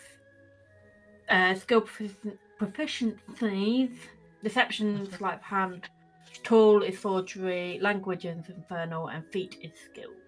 Yeah. So again, and like I said, Charlatan I think is already an existing one. Still in the game, just slightly different in terms of what it lets you do. So skilled is, I think, you just get 3 skill proficiencies and you choose what they are, rather than the expertise, probably. I think that's a separate feat. I think that's skill expert. Oh, you're right. Whereas, as I said, so I think most people would probably choose to have 3 extra skill proficiencies than the ability to forge documents or copy documents or whatever. But, we'll see. So, keep those in mind as we move from backgrounds to spell casting. Oh. So, this is a fairly major change. So you have both played full casters. Yes. Purdy, you have played a sorcerer, and you played a warlock. It's a half caster, isn't it? They only get up to level 5. I think they're considered full casters because they get I can't remember what they're called now, but you get like 1, 6, 7th, 8th, 9th per day. Sure. But you have played casters. Yes. Yeah. And you played a druid as well. I did. So there are no longer individual class spell lists. For example, as a druid, you do not select from the druid spell list. Instead, all the spells in the game have been collated into 3 spell lists: Arcane, Primal, and Divine. A spell, first of all, a spell being on one spell list does not mean that it cannot be on another spell list. They are shared across spell lists, some of them. However, that does not mean that there are not some spells that only appear on one or two. So, that's the big thing. Straight away, no more spell lists related to your class. However, it does seem that there are limits on what you can pick from those spell lists based on your class. For example, if you are a ranger, you're a half caster, you can cast up to 5th level spells at level 20. You can now choose from the primal spell list any spell except from the Evocation School of Magic. And School of Magic seems to be how they're defining these limitations. So, quite different. Beforehand, for anyone wondering, it would be that Wizards of the Coast basically designated a spell list that went, these are the spells rangers can choose, and that was it. And it was already limited from all the spells in the game by those spells, but they were of whatever School of Magic. School of Magic has never really been important, except for very niche class features. It's almost never mattered. Now it seems to. So, in this playtest document on I think it's page 24 of the second playtest, they have basically put in a list of all of the spells from the player's handbook. And if it has an underlined name, it now works differently and has a different function. If it has an asterisk, it is a different School of Magic. So, for example, I think there are some spells that seem like they should be the School of Illusion but weren't, and now are. Dancing Lights, for one. Yeah. So I think previously that was Evocation, and now is Illusion. So, very different to begin with, totally. Another big difference. Currently, spellcasters are split into two groups. You have spells known, which is basically like a bard or a sorcerer. When you level up, you can pick a new spell to learn of whatever level that you're able to cast, and that's it. You know that spell, and you can then change it the next time you level up if you want to. The other kind of caster is prepared casters, things like druids and clerics, where after a long rest, you can swap over all of your spells except cantrips. Every single spellcaster, speculation for things that we haven't seen, but the way that it seems like they're setting it up is every single spellcaster is now a prepared caster. Every spellcaster can wake up in the morning, change around their spell list, including cantrips. So, I personally like that. I really don't know how to feel about that bit of it. I think it benefits the wider variety. If you know, for example, that you're going to be doing lots of combat, and usually you would have a bunch of spells for, maybe finding objects or not getting lost and making your way through caves easily. You can then go, we're going to be having that kind of gladiator battle today. I'm going to take Fireball and Lightning Bolt and all the rest of it. Totally valid. I can see why that's there. Here is where it kind of gets a little bit strange. So, I went on Bartlett's character sheet earlier. Bartlett, as a level 20 character, 17 levels of Cleric and 3 levels of Ranger, can cast a shitload of spells. Okay? And so I went through and I unprepared every single spell that was on there, and I started re-preparing all the high-level spells. So currently, Bartlett has 1, 2, 3, 4, 5 9th level spells prepared, and 1, 2, 3, 4, 5 8th level spells prepared, etc. I basically just went from top down. Now, obviously, if we were going to play that in a game, that would not be very useful because you only get 1 9th level spell or 1 8th level spell. But they have imposed a limitation on the number of spells you can prepare per level. It now equals the amount of spell slots you have. Oh, no. No. So, if you scroll down on the or rather scroll up on the second playtest document to, I think, maybe page 3 is where it is for the Ranger. I didn't write that one down. Yeah. No, sorry. Yeah. So if you go to page 3 on the second playtest, we'll look at the Bard for this instance. You got it? Yeah. Okay. So on here, you can see the quite familiar table that shows you how many spell slots you get per level. Same as normal. You start with 2 first level spell slots. It goes up to 3, then it goes up to 4, and you get 2 second level spells slots. The spell slot progression is the same as it's always been, including multicasting. That hasn't changed. Not multicasting, multiclassing. However, if you look just above there, it says prepared spells per spell level as well. So, at third level, even though you have 6 spell slots, you can prepare 4 first level spells and 2 second level spells only. You cannot prepare 5 first level spells and 1 second level spell. It has to be the number equal to the spell slots you have. Before I tell you about how I feel about it, I can see Rowan shaking their head. Hate it. Hate it? It's garbage. Okay. Why? It's removing agency. What if you want, because a lot of the spells scale. So what if you want to have a spell that scales in level 1, like additional ones down there, rather than using the spell slots level 2 for level 2 spells? Why? Then it takes up one of the slots for first level. Yeah, why is that restriction put on you, though? Mm-hmm. There's no reason. What do you think, Freddie? Yeah. Sorry, well, don't worry. We're gonna. This is something we're gonna stay on for a couple of minutes. Yep. How do you feel about that, Purdy? So with Elsie, you weren't able to swap out your spells kind of as you wanted every long rest like I was. So do you feel like the ability to have changed those around would have been useful kind of throughout the campaign? You're muted. I was, because my dog pulled my headphones out, so I only heard like half of what you guys were originally talking about. Okay.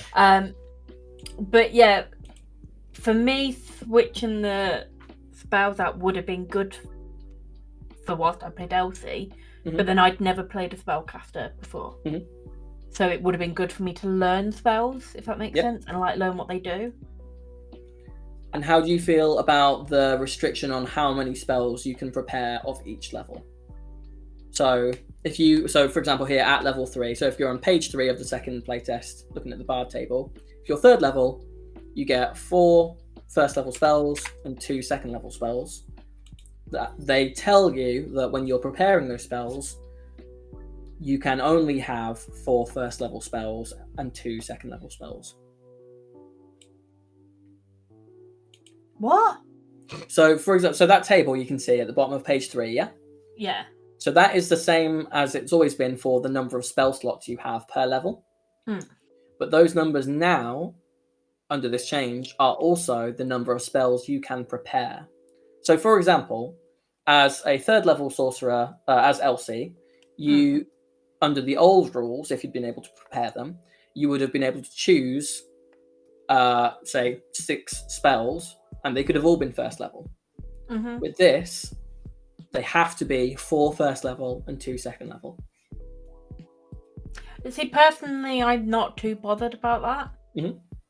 But that's because I really struggled with spells, and I'm not. I agree with you on that point. I think it makes spellcasting and choosing spells, I think it makes it easier. It certainly will make it faster, because I can tell you, with having every time I was looking at preparing party spells, there were a good few minutes after most long rests where I would just be looking through a list and not really contributing, because I had so many to choose from.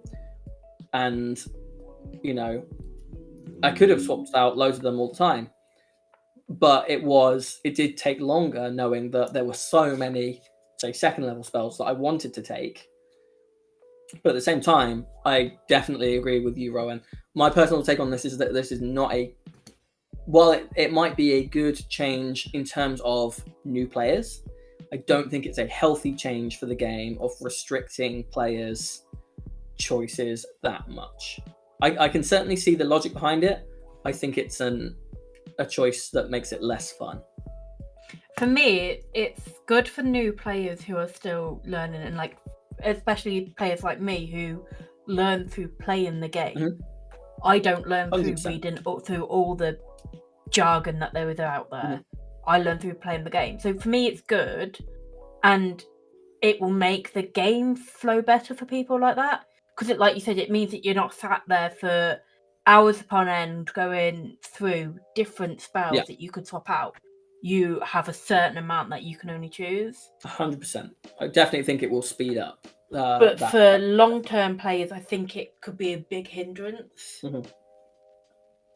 People who know what spells they like, know what spells work, and stuff like that, it will be a right pain in the ass.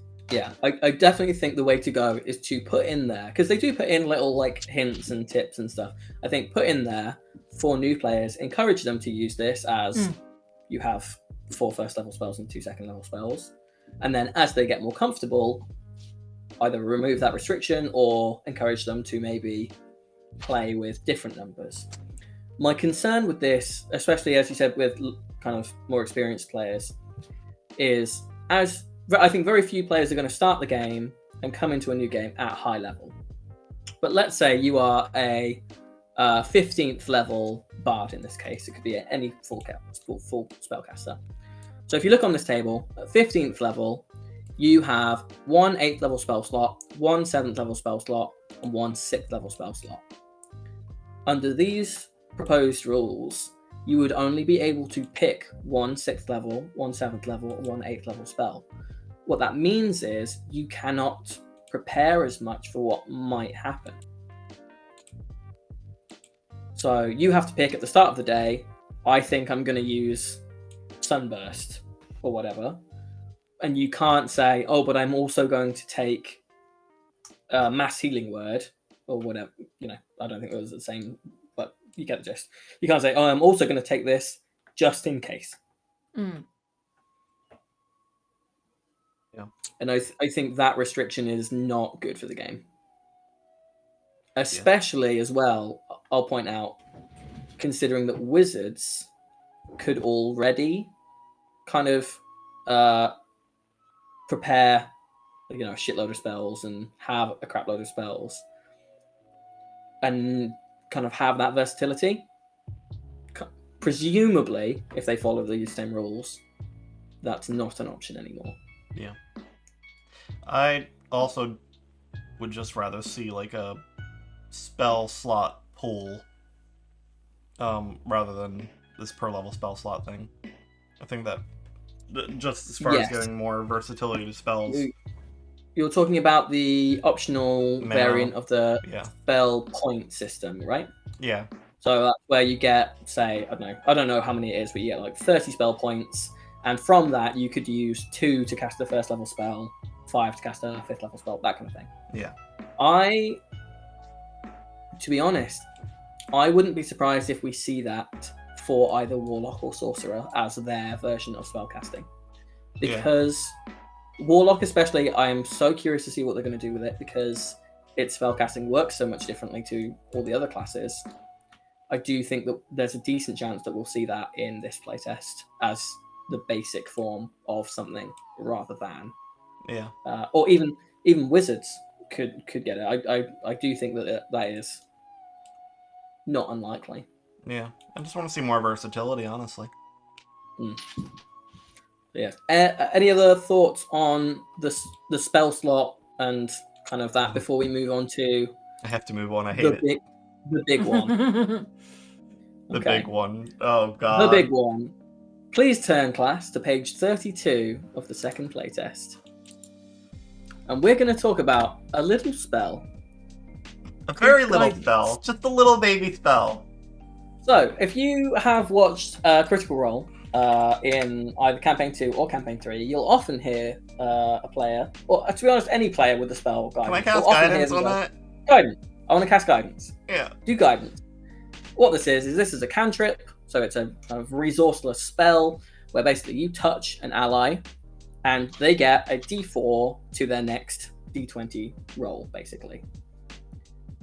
The new Guidance spell is found on the Divine and Primal spell lists. So it seems like the people who had access to it before will still have access to it. It's, rather than an action, it is now a reaction, which fits better with how a lot of people were playing it. It has a range of 30 feet, so it's now ranged rather than touch. Pretty cool. That's good. Pretty cool. Yep. However, the effect of the spell now reads, you channel magical insight to the creature who failed an ability check. So basically, you see a friend within 30 feet fail something, specifically an ability check. That creature can roll a d4 and add the number rolled to the check, potentially turning it into a success. Okay? So kind of working like a worse version of how it was before, but it's ranged and it's a reaction, so maybe that works better. However, once a creature rolls the die for this spell, that creature can't benefit from the spell again until they finish a long rest. So this is a cantrip, which you can swap out now under the new rules, that you can use once per person for a d4 only on an ability check if they have failed. And you, presumably, you would have to get the best use out of this, you would have to know that they have failed by at most 4 to get use out of it so that it works.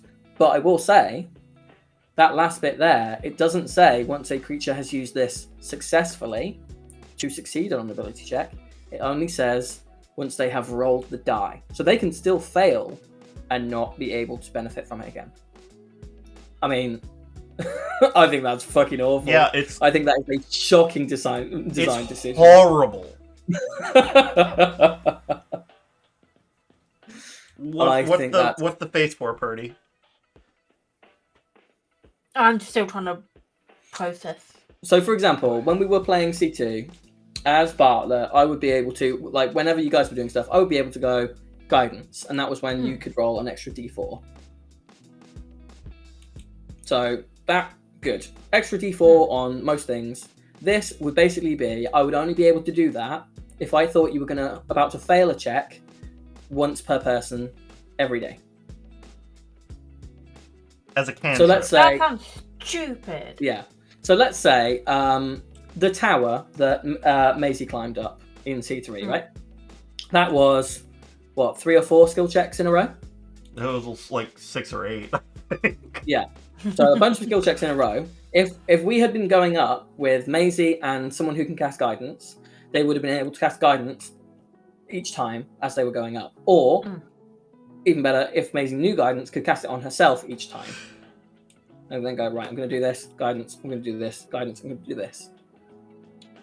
Under this new version of the spell, she'd only be able to do that once. For the rest of the day. That'll be it, gone. They're setting it up not like it's a cantrip or even a spell, but like it's a class ability. Yes. I hate that. Just no. Just no. I will say, the example that I've just used of, I can cast guidance on myself, and I'm going to do this. Guidance on myself, I'm going to do this. That is, you could argue, kind of abusing its functionality. Yeah, that's what I was just thinking. I was just thinking, like, it stops you from overusing it. However, It's to a go D4. from once per person a long rest for a D4 that might not even succeed. Like, there are some variations of the Bardic Inspiration where it's similar, where you give it, and if someone uses it and they don't succeed on the check using it, then it's not expended and they can use it again until they succeed. Something like that, maybe I would have been all right with, but something like this where it's just maybe it helps, maybe it doesn't, but either way, you've used it. I honestly think it's worse. I think it's the worst thing in these playtests. Sorry, my voice is going a little bit. I don't know if you can hear. I can tell. You sound like me this week. I don't see a problem with guidance abuse. It's a D4. It like It's essentially a help action that's magically cast, that it's consistent, it's not advantage, it's between +1 to +4 to a roll. Okay, sure. If that's how it goes, then your teammate helped you do it. That's just how it goes sometimes. It's not that big of a thing. Arguably, it's worse than the help action, because advantage averages out to roughly +5. Yeah. So you're never getting that with guidance literally, because it only goes up to 4. Yep. And presumably you're doing guidance instead of the help action. Yep. Leave it an action, let you do it as many times as you want. I do like the range of 30 feet thing though. I like that change. Well, I think it's crossing too far into the realm of inspiration. Yeah. From the bard, and with this, and we'll get to the bard, even more so, it is crossing that boundary. This is basically just a worse. Everyone gets a worse version of the bard inspiration, and it's not even like unlimited. Yeah. Like if they had just made it ability checks without the restriction of once per long rest, it would still, it would be fine. It wouldn't be great, because at the moment guidance can be used on attack rolls or saving throws, I think. But just on ability checks, it's very clear what they're trying to do. I just think they've massively overdone it. I don't think they need to do it at all. No. It's fine.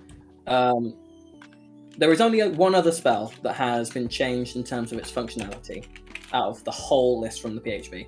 Plenty have had their change in Magic School.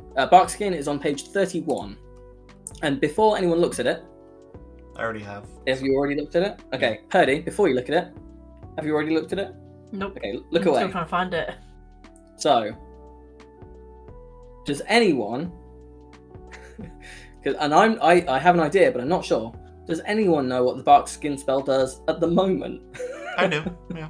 I didn't even know it was a thing. No. What does it do, Rowan? Because I think I know, but I'm not sure. I believe it sets your AC to 16, despite any armor or any other thing you have. Like your AC is 16. Yeah. Once it sets there. And it's a second level, like just druid spell, I think. Yeah. I mean, it's whatever. It's like mage armor. It's a total non. Like, I don't think people use it very much. Yeah, it doesn't do anything particularly exciting. Because I don't think you can benefit from anything else when Barkskin is cast on you. So like Dex, I don't know. Who cares? Your skin is bark. Yeah. Yeah.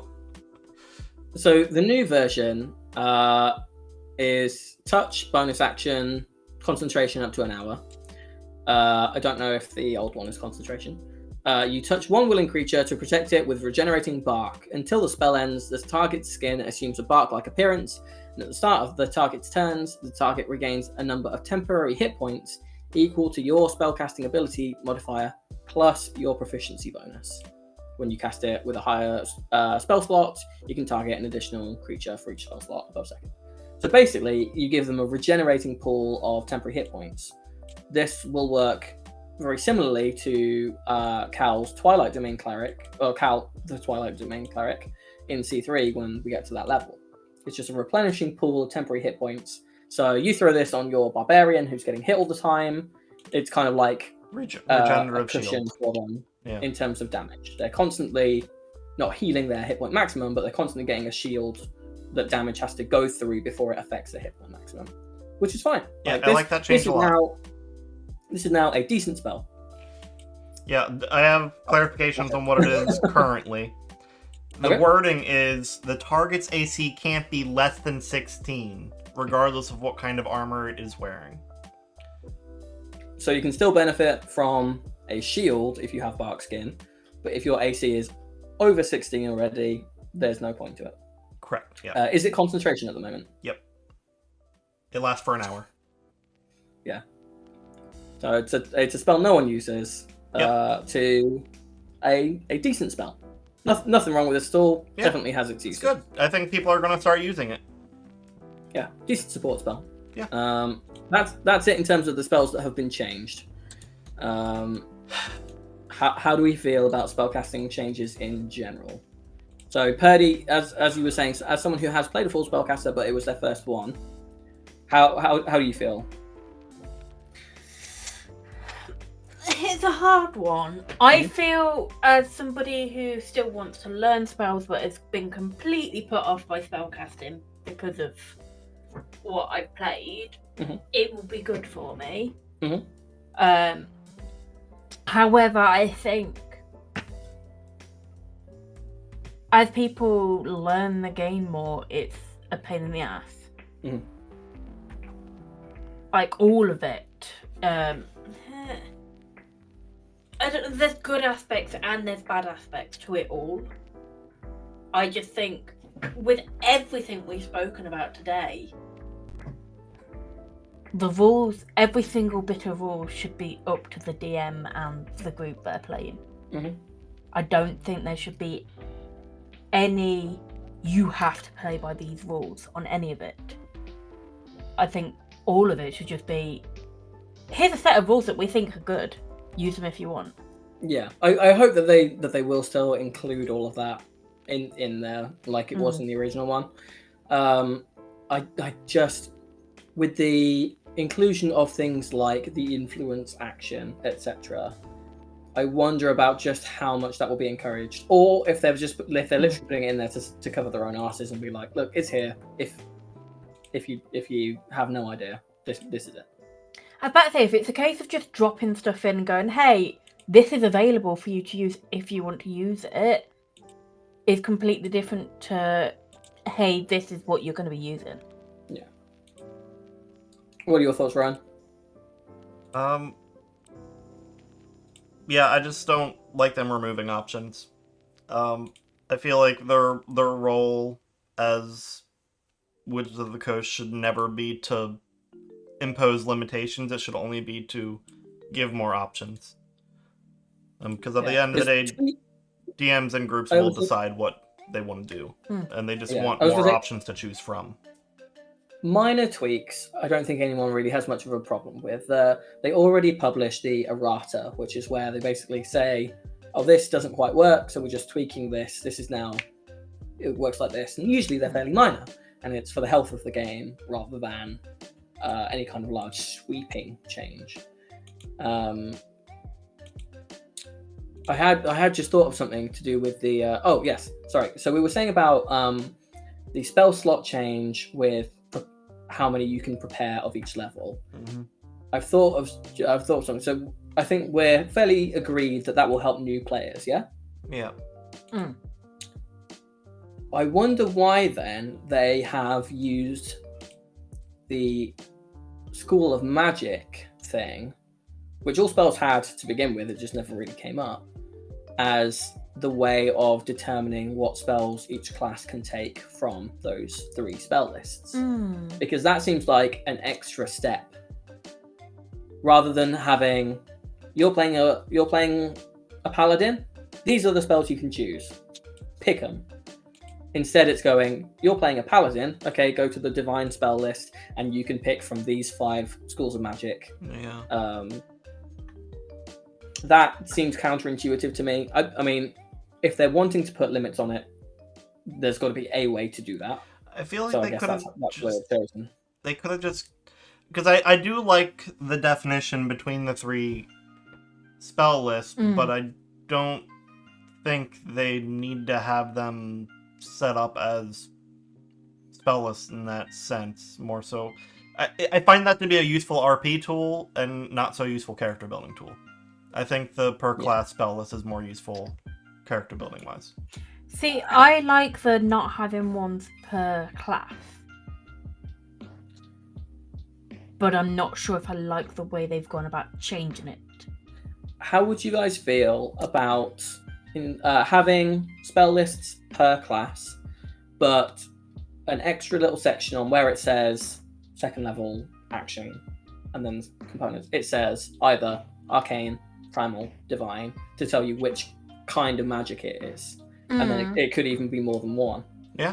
How would you feel about something like that? And then, there could be on D&D Beyond a document or with it all as the 3 lists or something like that. I think that might have been a better way to do it. Yeah, I think that'd be more useful.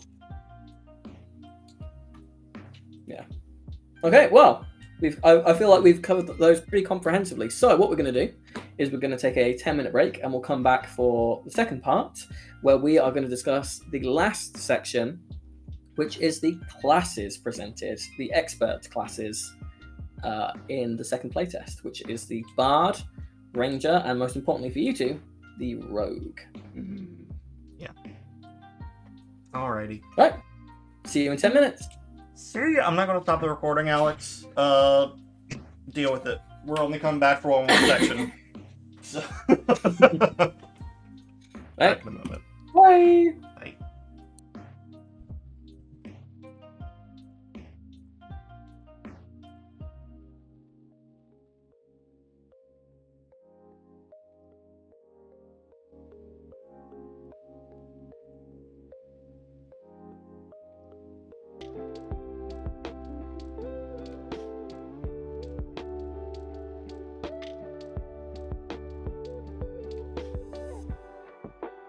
Survey.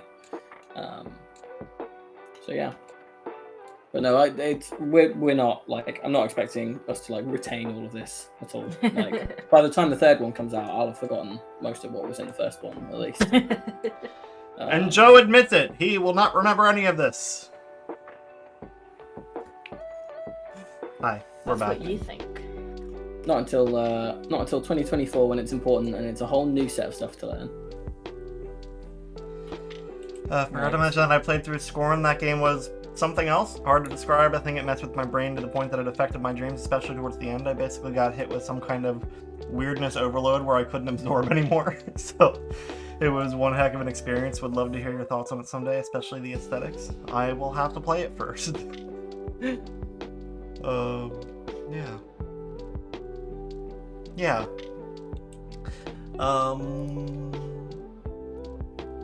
Should we count ourselves back in? Sure. Do the thing again? Yes. Do it. How? Let me open it up. I have it closed. Right. I am. I am ready. Okay. Why were you thinking about the word for prepared / ready? Okay. No reason. 3, 2, 1. Hello, and welcome to Dice Breakers, a TTRPG podcast and stream with mostly accurate rules and inconsistent character voices. I am Joe, your host for today, as Alex is away, shortening every fourth leg on chairs so that they are all unbalanced. With me are Rowan and Purdy for part 2 of our One DnD playtest discussion.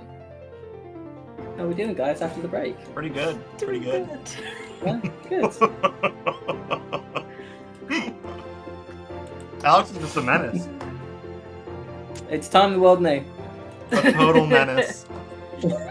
I got to admit, I'm just loving these random things that you're coming out with. Yep. I think whenever you present stuff and Alex or any of us aren't around, this is how it should be. We should Just make accuse up Alex random- of crimes. Well, no, just all of us. Like whoever's not there, just be like, this is the reason why they're not here, and it's like that's not the reason at all. Sure. I guess I'll never be accused of anything. All right.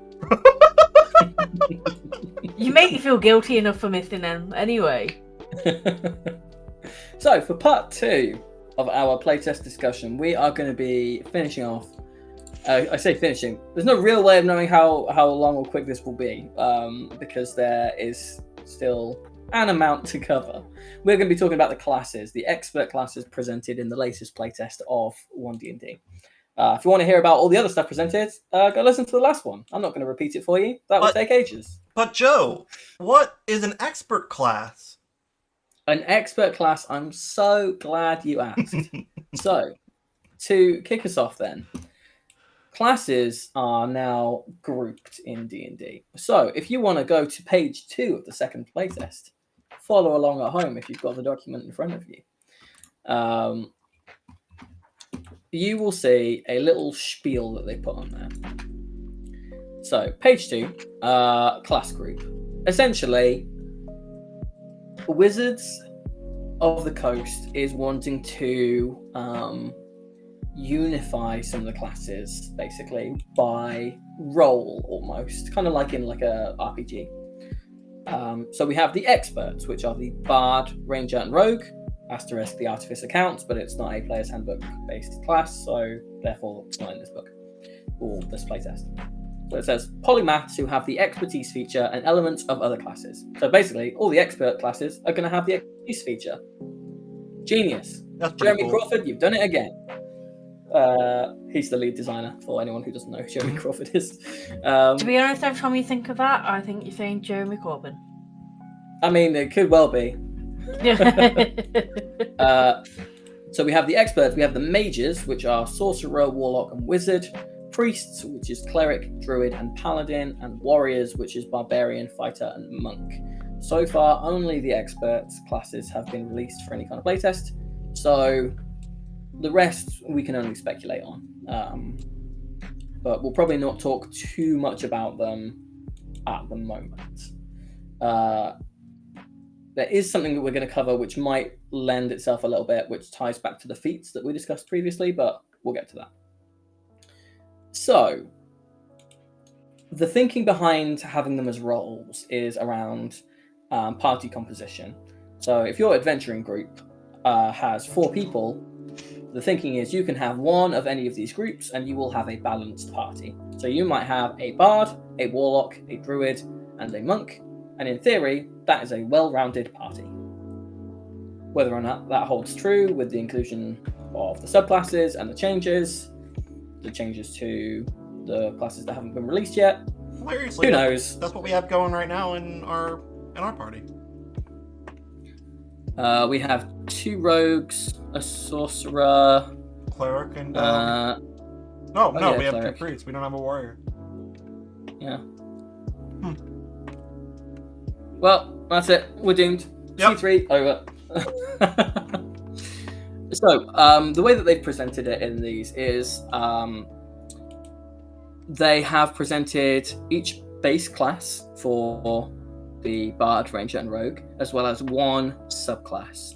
They have said that there's going to be something like 38 subclasses in the new book when it's out. And we will see, in theory, more subclasses later down the line. This is just what they're presenting us with at the moment. So if you have a favorite Bard class, if you love College of Valor, you might see that later down the line, not the one that's in this. So we have the Law Bard, the Hunter Ranger, and the Thief Rogue in this. And boy oh boy, there are some differences.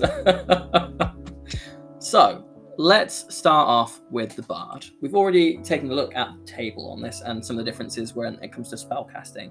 So we're not going to dwell on that too much. Basically, just to say, all casters are now are now prepared spellcasters. Additionally, which I didn't mention earlier, all spellcasters are now ritual casters. Any spell that has the ritual tag, you can cast as a ritual if you can cast spells. Everyone can do that now. It is not limited to clerics, druids, wizards, and bards. Everyone can do it.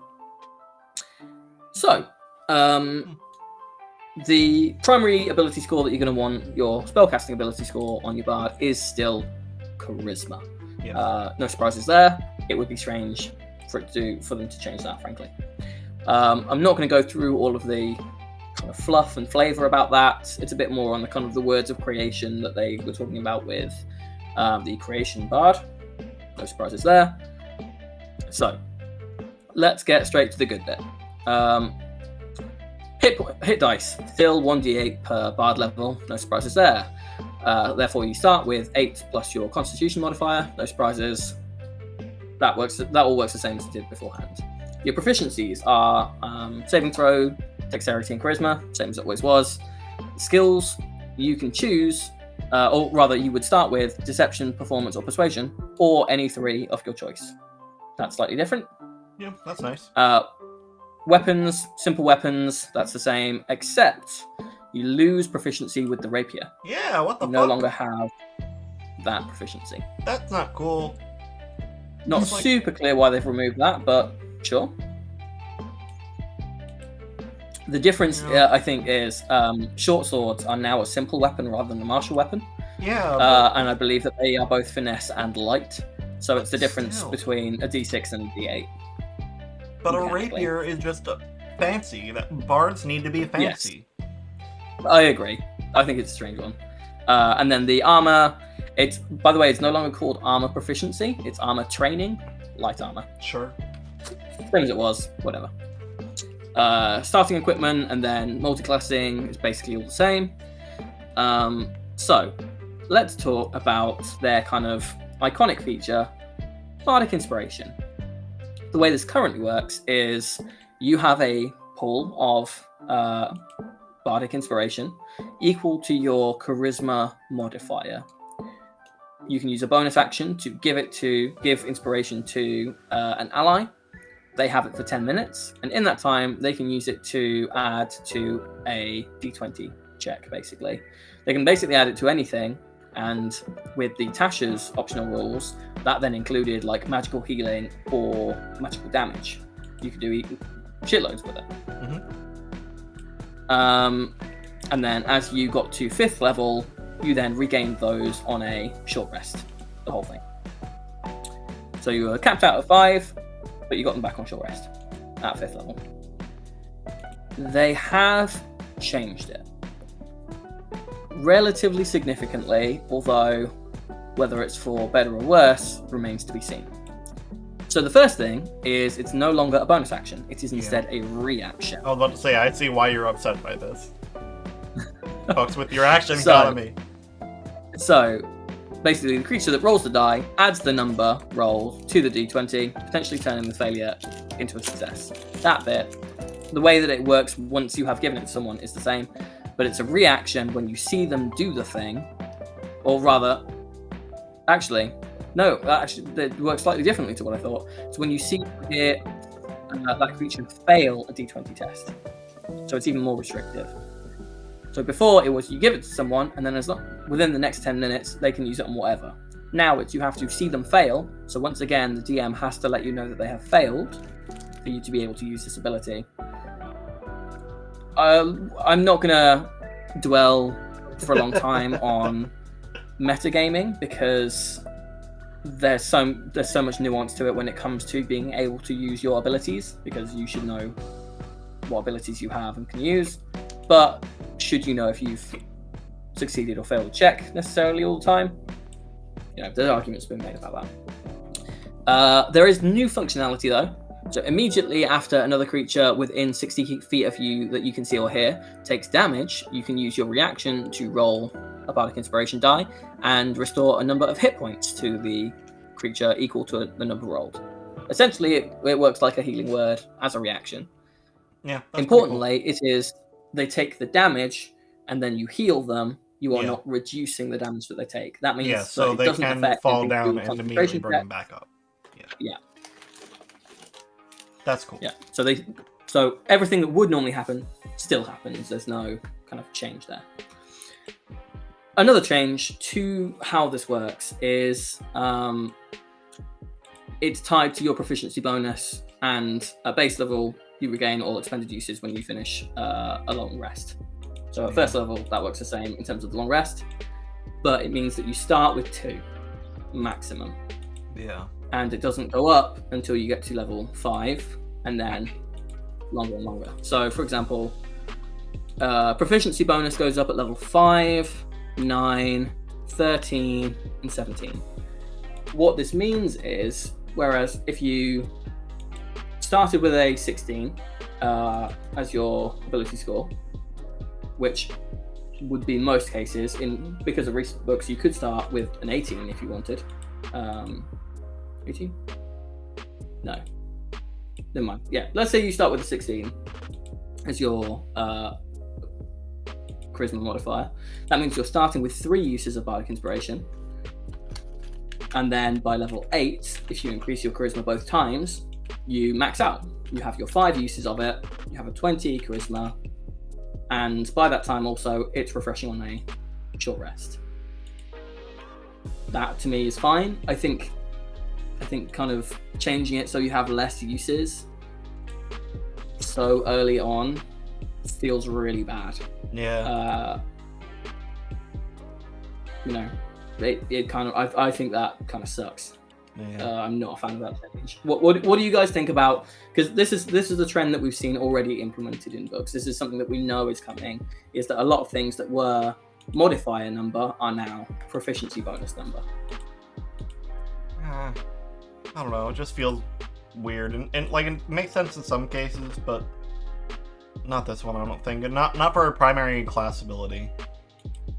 Yeah, I agree. Like this is the thing bards do. Yeah, and there's so much with the subclasses. They get a bunch of other stuff they can do with it as well. So it's like they've got all these options that they can do with it, but not much, like not many uses of the thing. Yeah, I don't know. I think that's strange. And at high levels, your bardic inspiration die changes. It increases at 5th level to a D8, D10 at 10th level, D12 at 15th level. I think that's the same. Mm-hmm. So spellcasting will not dwell on this massively. However, we did, when we talked about it earlier, cover that the restriction on the arcane, divine, and primal spell lists seems to be based on the school of magic for each class. The bard can choose from the arcane spell list, but it must be of the following schools of magic: divination, enchantment, illusion, or transmutation, who are restricted to those 4 spell schools. That means no necromancy, no evocation, etc. I think that's really weird. Stop limiting your spellcasters. So I think that's strange. So that is a little bit kind of wishy-washy because we haven't memorized the schools of what to do, of each spell, especially as they've been changed, and we also haven't memorized the new spell list. However, someone very kindly has, oh my god, I've already closed it. No, I've got to re-find it. No. Someone has kindly done that work for us, basically. Oh, here we go. So this was I'm going to credit their Reddit name, u/Marimba Guy 715.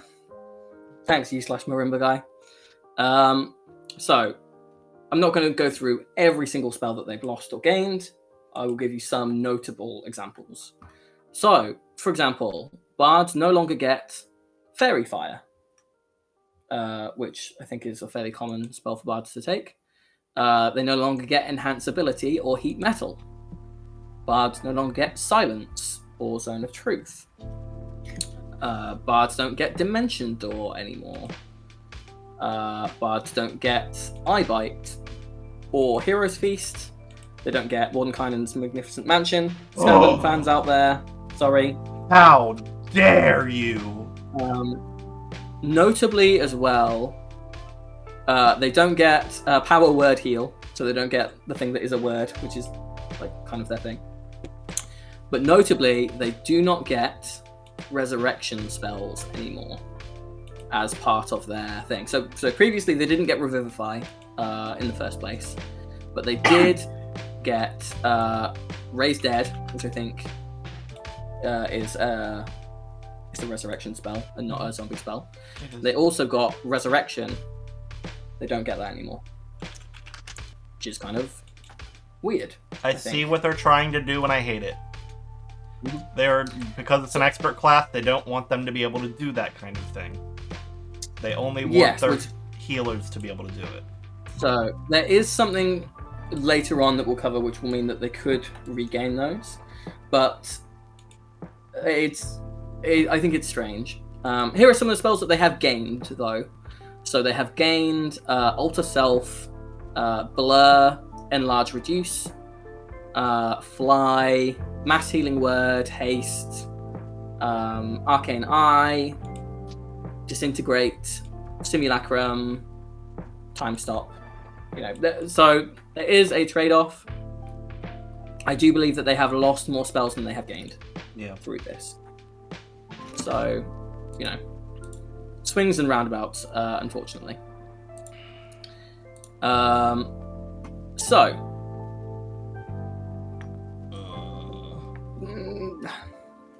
We'll not dwell too much on that because we've already talked about spells, but yes, I find that bizarre.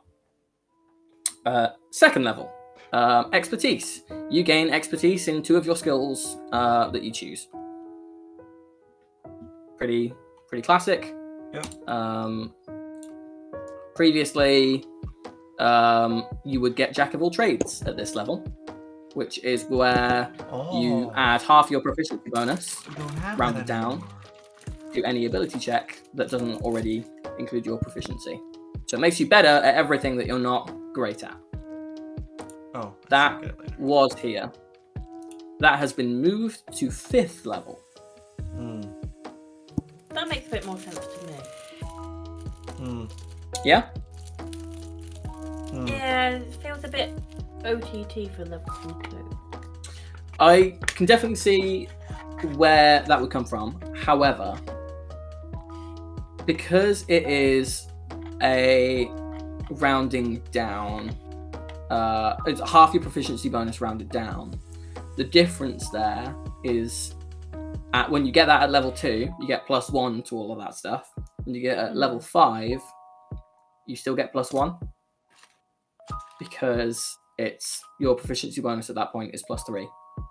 So you still get the same bonus when you get the ability. You just have to wait 4 levels to get it. Which I don't think feels great considering it's such a minor boost at that point. Now, that being said, the most that ability will boost a score by is +3 because it's half your proficiency bonus. That only ever goes up to +6 short of, magic items and other shenanigans. I think it's a strange change. I don't know how generally people will feel about that. It's unnecessary. There is a new thing at 2nd level, though, instead of Jack of all trades being at this level, called Songs of Restoration. Basically, you gain healing spells. So they don't count against the spells that you have prepared. So what we were talking about before, where you're now limited on the number of spells you can prepare per level. These don't count towards it. So Healing Word, which I think most bards probably took anyway, I know I certainly did, you can have that without it counting as a 1st level spell. So you can essentially prepare an extra 1st level spell. So the spells that you get from that up to 10th level are Healing Word, Lesser Restoration, Mass Healing Word, Freedom of Movement, and Greater Restoration. Much more support based than anything else. Yeah. This new class structure just feels like they're trying to pigeonhole bards into something. I was going to say, it feels. I know that they've said on the description of it being experts is that these are classes that can do things that other classes can do, but I feel like this is very much you're a healer. You heal things, which is always kind of what they've stayed away from with things like cleric and druid. Because sure, there's life cleric and plenty of clerics are good at healing, but you also have like 6 different clerics dedicated to different ways to make a war. Yep. So I think it's strange. Like having extra spells is almost never a bad thing. Yeah. Off the bat, it's not a bad feature. I think it's how the design of it indicates a less broad set of skills, which is strange for an expertise based class. I feel like the only thing that the core class should never do this kind of thing, where they're saying this is what you do, this is your role. I feel like that's what the subclasses are for. So at 3rd level, you get your Bard subclass. That is the same. So we'll be talking about College of Law. But we'll go through the base class and then we'll go through the subclass. At 4th level, Feat. You gain the ability score improvement feat or another feat of your choice. That is the same as it's always been, basically, with the feat stuff that we talked about earlier. 5th level, Jack of all trades. We've already discussed that. However, there is a slight change to Jack of all trades. I think it's basically a clarification of the language, where basically Jack of all trades previously was doing something that they didn't intend for it to do, but they didn't feel strongly about it enough to issue an errata. Previously, Jack of all trades adds half of your proficiency bonus to any ability check you make that doesn't use your skill proficiency. The way that this is worded, I think, means that you cannot add this to initiative, for example. It has to be a ability check you make that uses a skill proficiency, as it says there, that you lack. Yep, sure. Initiative and things like counterspell or dispel magic, those checks don't use a skill. Yep, so that's fair. Jack of all trades no longer applies to them, which I think is fair. Yep. Shame, but whatever. 6th level, you get a subclass feature. 7th level, Font of Bardic Inspiration. You now regain all your expended uses of Bardic Inspiration when you finish a short rest or a long rest. That has been moved from 5th level to 7th level. Why? just why? So at this point, at 6th level, before you get this, you have 3 uses of Bardic Inspiration a day, and at 7th level, you get 3 uses a short rest. Whereas before, it was likely 4 uses, and then at 8th level, it likely would have been 5 uses, and you would have been capped out. So low-level bards are ass now? Yes, kind of. Like you were saying earlier, you've not really done a campaign with a bard. I've seen quite a few though, and at low level right now, they're quite nice to have in a party. Yeah, I've played a bard. I never felt weak as a bard or not useful to the party as a bard at low levels. I think pushing these features, would make it seem like I had less to contribute, because mechanically, because you kind of do have less to contribute because you don't have access to it. Yep. There is feature an addition... is just being nerfed to all hell. There is an additional part of Font of Bardic Inspiration, though. In addition, if a creature rolls your Bardic Inspiration die and gets a 1 after any rerolls you might have, that use of Bardic Inspiration isn't expended. So that isn't a small thing. So you have a chance to retain that Bardic Inspiration, even if that 1 helps them succeed, and they then meet whatever it is that you were trying to help them with. It isn't expended. The problem with this is your Bardic Inspiration die gets larger as you level up, so it becomes less effective the more. Yeah. Oh no, that's weird. That's a weird one. Yeah. So yeah. I don't know. I feel like it should at least, and at the higher levels, go up to a 1 or a 2. If you roll either a 1 or a 2. Yeah. 8th level, you get a feat. It's the same. 9th level, you gain 2 more expertise in skill proficiencies of your choice. Sure, whatever. 10th level, subclass feature. Now this is different. Previously, at 10th level, instead of a subclass feature, you would gain magical secrets. So bards now get an extra subclass feature, because previously they had one less because of magical secrets. Sure, okay. So they're getting more stuff in general. Sure. Magical secrets is now at 11th level. So previously what this was also another kind of iconic bard function. I do what I want function. Yeah, so you would basically learn any 2 spells from any spell list, regardless of whatever. As long as they were of a level that you could cast, you could just learn any 2 spells. So let's say you're a bard who really wants to cast Fireball. Boom, 10th level, you can learn Fireball. You now have Fireball. Congratulations. Yeah, not anymore. However, so this one I think is not so cut and dry as some of the other stuff. So we were saying previously about we can see the uses for the 3 lists, right? Yep.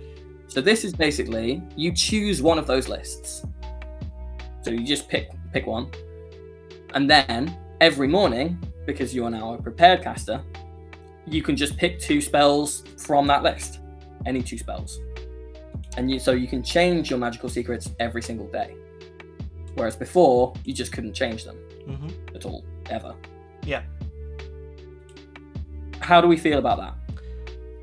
That is fine.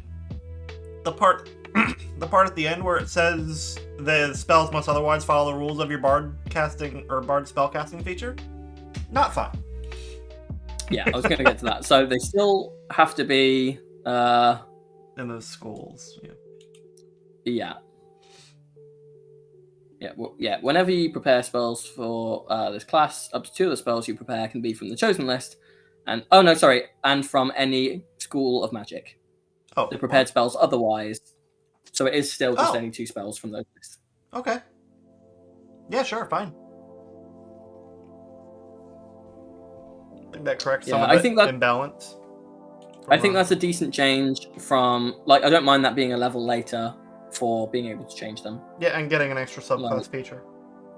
Yeah, again, Purdy, you've said before about how useful it would have been for you to be able to swap out spells just as a sorcerer.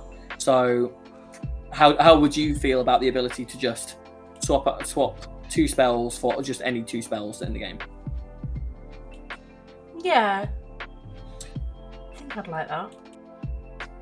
My thinking is because we discussed a little bit about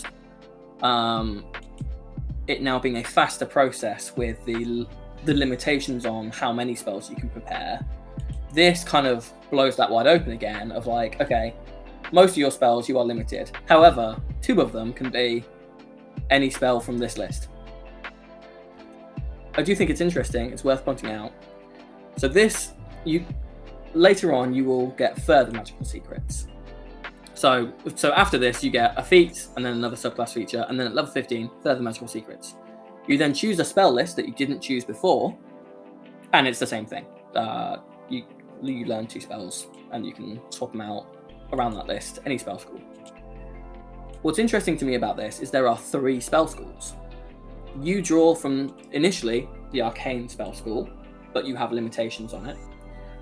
So you could choose arcane and then have access to 2 spells of any spell school on that. But at any point you are going to be giving things up because there are only 2 sets of magical secrets and 3 spell lists. What do we think about that as someone that's supposed to be an expert? I don't know how I feel about it.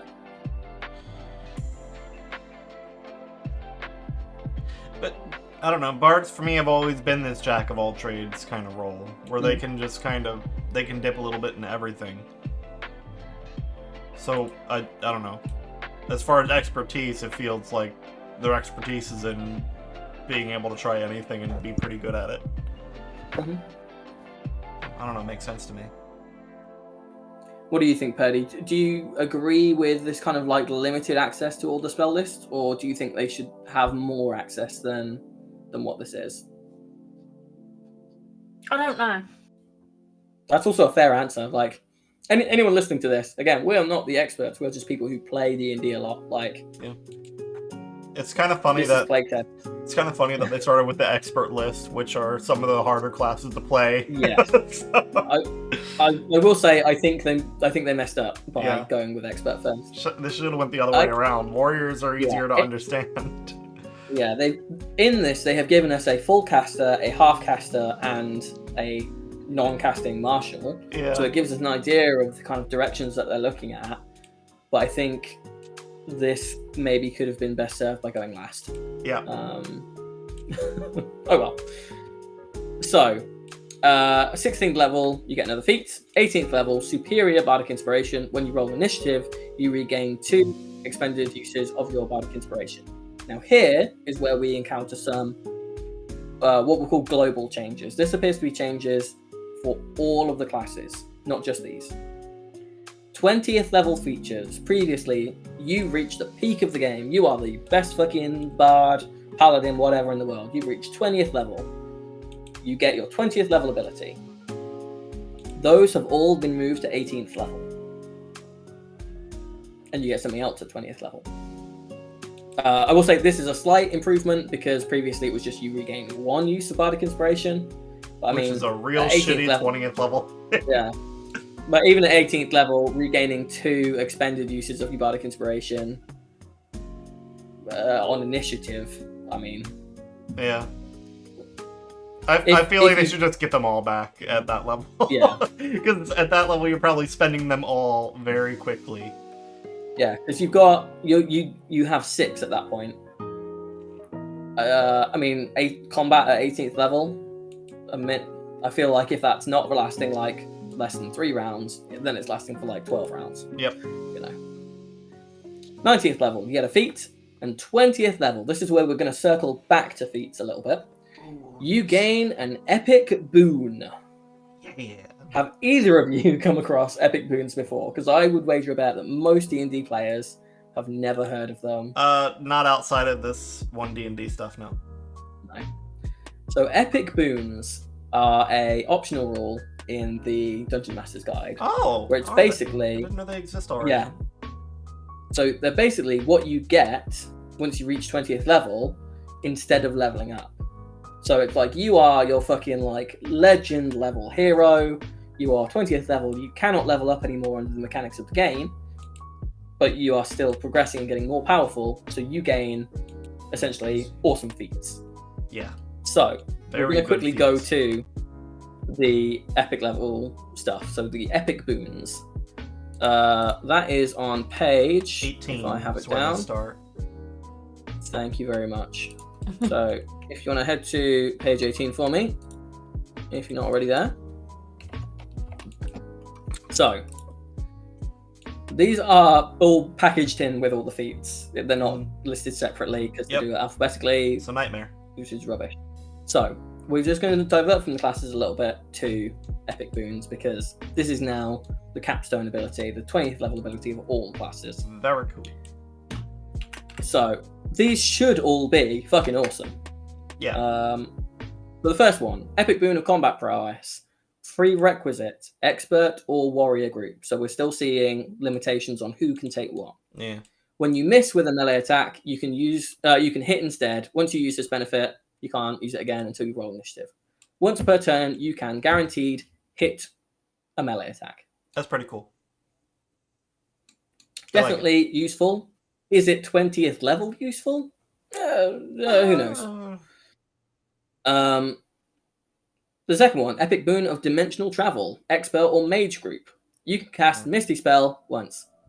Misty Step once per rest. Yeah. That's rubbish. That's an Eldritch Adept. That's an Eldritch Adept thing. Yeah. But you can. Yeah. That's fucking rubbish. Epic boon of energy resistance, expert or mage. You gain resistance to a damage type. Whenever you finish a rest, you can change it. Pretty good. That's pretty good. Being able to change it, especially. Epic boon of fortitude. No prerequisite. Anyone can take this. Your hit point max increases by 40. That's quite a lot. Yes, that's quite good. In addition, whenever you gain hit points, you regain additional hit points equal to your con mod. Once per round. That's decent. That's good. Very good healing one. Epic boon of irresistible defense, expert or warrior group. The damage you deal always ignores resistance. Incredibly good. Fucking godly level ability. Incredibly good. Like, how many times did you, like, Purdy, you were fond of Witch Bolt, right? As Elsie. Yeah. How many times did it come across that they were resistant to lightning? Not that often. But when it did, it was always like, oh, fuck. Yeah.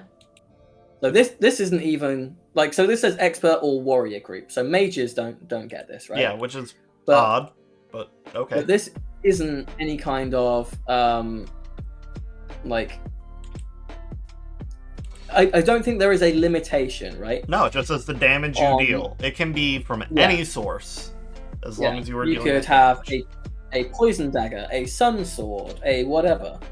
But also, I don't know, and this is down to, this could be in here and I wouldn't know, multi-classing. If you start as one thing, are you always that thing? Like if I start as an expert and multi-class into a mage, can I still take this? Probably. Like if I'll take rogue 1 level and then 19 levels of wizard, can I take this and all... Oh, actually, no. It's a 20th level class feature. Oh. You would have to take 20 levels in one class. There we go. That answers that question. We'll have to see if that is a question that becomes relevant for other feats. Epic Boon of Luck. Immediately after you roll a d20, you can roll a 10 and add the number to the test once a rest. Or once an initiative. Until you roll initiative, finish a short rest or a long rest. Yeah. Epic Boon of the Night Spirit. While within dim light or darkness, you can become invisible as an action. You stay invisible until you take an action or a reaction. Now that is very similar to a Warlock invocation, which makes me think that Warlock invocation is not going to be around anymore. Yeah. I also think it's interesting. Level worthy, I don't think. No, I don't. I do think it's interesting though. So this says you start it when you're in dim light or darkness, and you remain that way until you take an action or a reaction. So you can leave that. So does that mean? Yeah. So does that mean? Let's say the three of us are playing. We take a rest, and Purdy.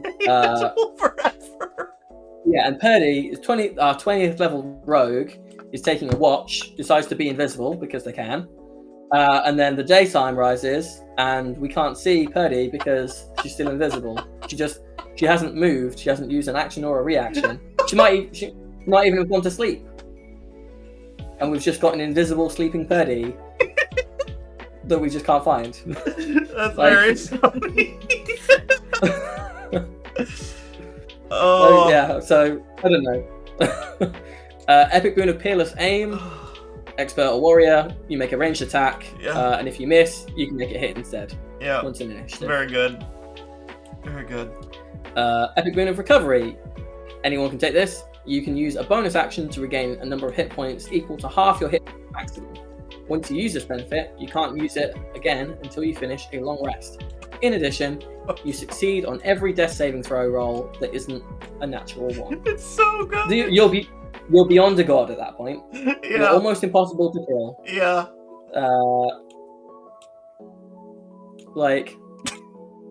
So this one and the next one, okay. Epic Boon of Skill Proficiency. You gain proficiency in all skills. +6 to all skills. What's the point? Like, those two to me are 20th level abilities. The thing of you can turn one miss into one hit, I think is not great. No, I mean... Proficiency in all skills, great. Succeed on all death saving throws that aren't natural ones, fantastic. For the ones where you can just choose to succeed, I feel like those should be, you get 3 of those at least, so then it's like you're a legendary creature. You're almost the equivalent of that. But, yeah, the Boon of Recovery and just being proficient in everything is very funny. There's 3 more, one of which is gain 30 foot of movement speed. Yeah. One of which is you can't be seen or heard while you're hidden. And the other one is, as a bonus action, you can disengage, which also ends being grappled or restrained. Yeah. You become Houdini at 20th level. Yep. Yeah. Whatever. Yeah. So that is now. You basically pick any of those. Yeah. You're not that you're eligible for, I should say. I will say, if your first thing isn't Epic Boon of Recovery... Yeah, of course. What are you doing? Yeah. Anyone can do it. Oh, it's insane. So yeah, that's what that is. So, let's talk College of Law. Well, So, wait, Purdy, this- do you have any thoughts on those epic Oh, sorry, foods? I am starting to get very overwhelmed with all this information. Okay. That's fair. Is there anything that we can be doing to help? No.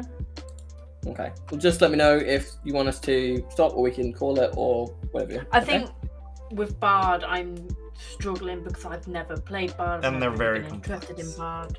Yeah. Okay. Maybe when we get into Ranger and Rogue, I'll be a lot more Oh, into it. Cool.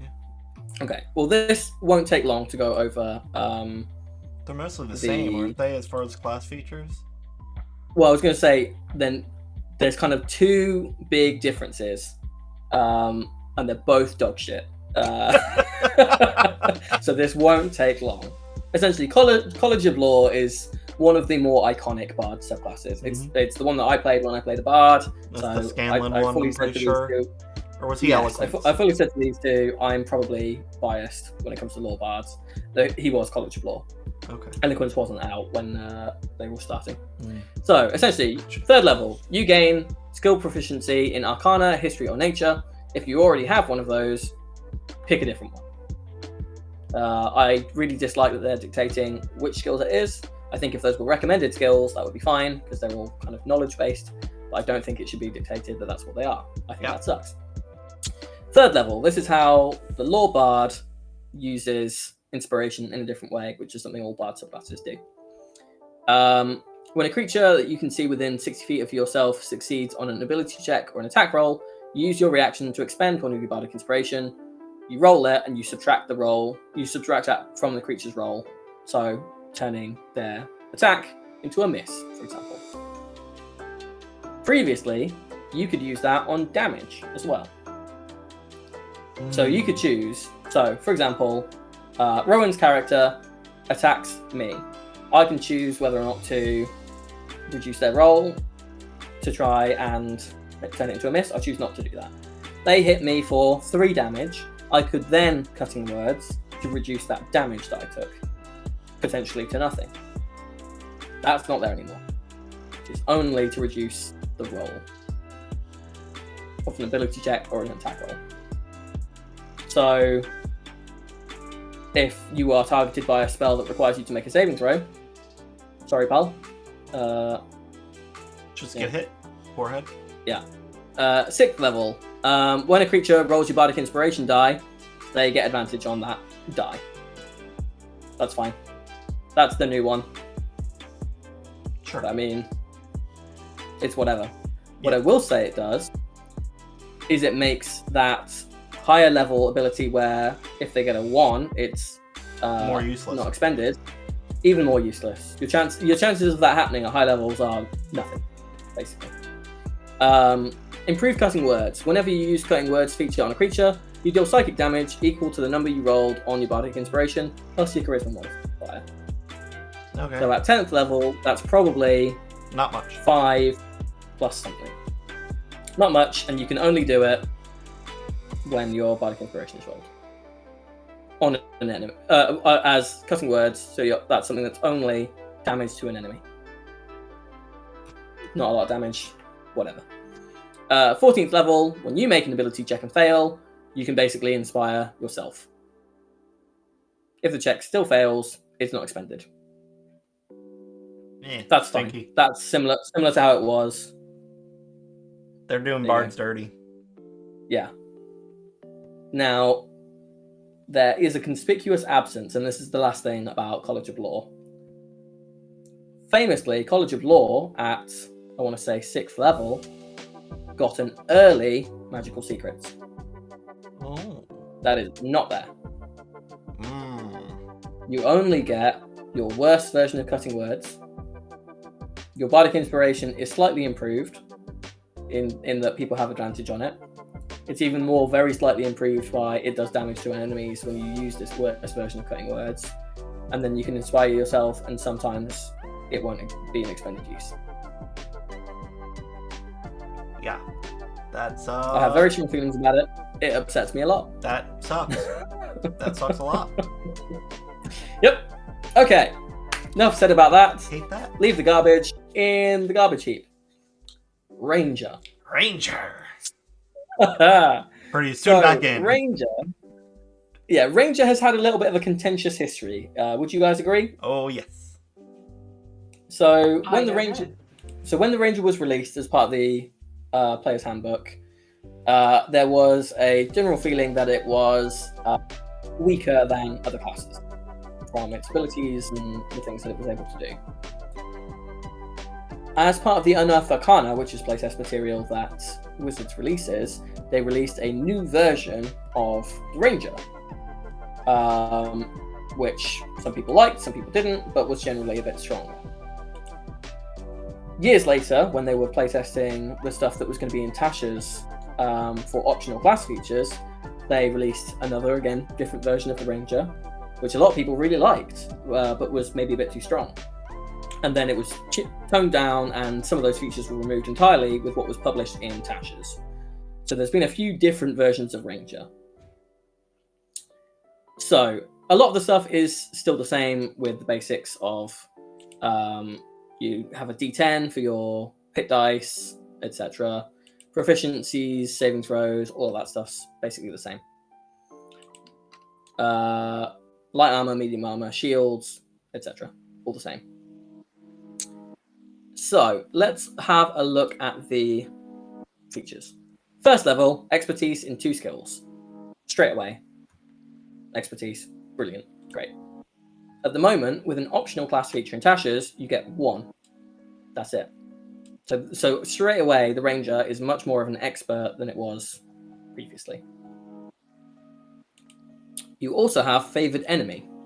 So, was it both of you have played Ranger? So do you remember what either Favored Foe or like Preferred Enemy is? Then what we chose or what it actually means? As in what it does. And what you chose, if you remember. Well, isn't it like you get some form of advantage on attacking them or something, or you know more about them? It's basically, yeah, you pick like a creature type, or if it's humanoids, you pick like 2 races, like orcs or humans, and you have advantage on like tracking them. You know more about them, and I think you get a slight damage bonus to hurt them. This is damage bonus. different. I'm looking at it now. The damage bonus? I didn't choose because this was the one where Alex built the characters for us and we had to figure out who we were. But they were... their favorite enemy was beasts. There you go. So this is now very much you pick something, sure, but it's individually per combat. You always have the Hunter's Mark spell prepared. It doesn't count against the number of spells you can prepare, and you don't have to concentrate on it. Wow. Okay. Wow. You select someone as a bonus action, and until you are incapacitated or choose someone else, you do an extra d6 damage every time you hit them. Yeah. And you have like advantage on finding them and you always know what direction they're in. Hell yeah. Brilliant. It's like the most iconic Ranger spell. You just get it, and it's almost resourceless. Just as a bonus action. They get guidance? Sorry, I'm reading ahead. So, yes, spellcasting. As before, except now, instead of learned, they are prepared spellcasters. But there is a change here in that they do, along with presumably paladins, they do get cantrips, which previously it was a fighting style option in Tasha's. Mm-hmm. So, good, I guess. Second level, you get a fighting style. However, if you take a look here, it says you gain one of the following fighting style feats of your choice: archery, defense, or 2-weapon fighting. So this gives us a little sneak peek into what is going to be on like the warrior class. Are they just going to get to choose a bunch of fighting style feats like the Battlemaster has? Like maneuvers? Who knows? Not us. So those fighting styles work very similarly to how they did previously. We don't need to take a massive look into them. Third level, you get a subclass, same as it was before. We'll be looking at the Hunter. Fourth level, you get a feat, exactly the same as it was before. 5th level, you get another attack. That's the same. 6th level, subclass feature, that's the same. 7th level, here we have roving. Your speed increases by 10 feet when you're not wearing heavy armor, which you don't naturally have proficiency in anyway. And you also gain a climb speed and a swim speed equal to your speed. So if you're not flying, you can still move about quickly. I think that's fine. I don't think it's not a flashy ability, but I think it's undeniably a useful ability. Yep. Like, swim speed, let's be honest, doesn't come up all that often. Climb speed does. Yep. 8th level, it's a feat. 9th level, you gain 2 more expertise. Brilliant. 10th level, subclass feature. 11th level, here is something that will kind of play into something again that we talked about earlier. So, temporary hit points. Whenever you finish a short or long rest, you can give yourself a number of temporary hit points equal to a d8 plus your proficiency bonus. That is kind of like that Barkskin spell, but on a much longer time scale. Doesn't hurt to start your day with temporary hit points. And then the second part is, if you are exhausted when you finish a short rest, your level of exhaustion decreases by 1. Everyone else has to wait on a long rest. So what we were talking about earlier with the 10 different levels, you can push yourself far harder than any of the other classes can. Which Now, I think... Sorry, Karen. How did that work with a long rest? You then lose 2 levels of exhaustion on a long rest? I believe it would still be that you just lose 1. Interesting.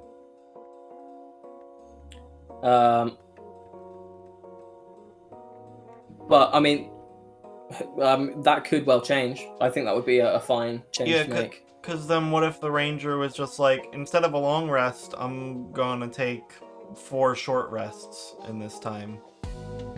Well, then you might impose a larger exhaustion penalty for them not having taken a rest.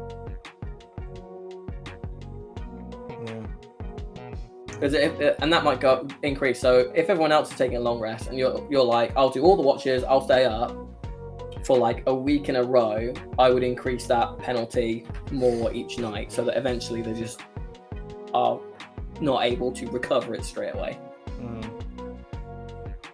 Like, because if you were to try and stay awake for like 2 weeks in a row, you would just die.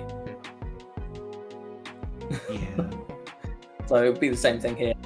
Just you would have to find a way to force them to rest at some point if they didn't want to die. Which I think is fine. Sure. 12th level is a feat. 13th level, Nature's Veil. As a bonus action, and at the cost of a spell slot, you become invisible until the end of your next turn. Oh, that is very different. The original Player's Handbook thing just has a thing of you have like advantage to hide or something, or you can spend like 10 minutes to become invisible. Yeah, you can if you are yourself on your or favorite something. terrain or whatever. I think this would be. Yeah, I think this would be fine if you didn't have to spend a spell slot. Yeah, that's just real shitty invisibility. At level 13. Yeah. Oh no. 14th level, subclass feature. 15th level, blind sight with a range of 30 feet. That's insane. Yeah. You never have to worry about invisible enemies within 30 feet again. Doesn't matter if you're blinded. You effectively can't be blinded. The stark difference in blind sight. Quality of the 13th and 6th or 15th level abilities is insane. Yeah. Oh wow. 16th level feat, you gain the ability to score improvement feat or another feat. 18th level Foe Slayer, your Hunter's Mark. So this previously, remember, was the 20th level ability. Your Hunter's Mark now deals an extra d10 rather than d6. Now, doing the maths on that, which is almost the only maths we'll be doing today, that's only an extra 2 damage per hit. Is that worth it? I would say no. Other people might reasonably say yes. I guess it depends on how many attacks you're making. I would have preferred something more than just an extra 2 damage. Yeah. 2 or 3d6 is what I'd think. Yeah. Because, again, take the example that Petty gave earlier of fighting Starkram. He's a big fucking ancient red dragon. Is 2 damage, which if you're even hitting both attacks, is 4 damage averaged out.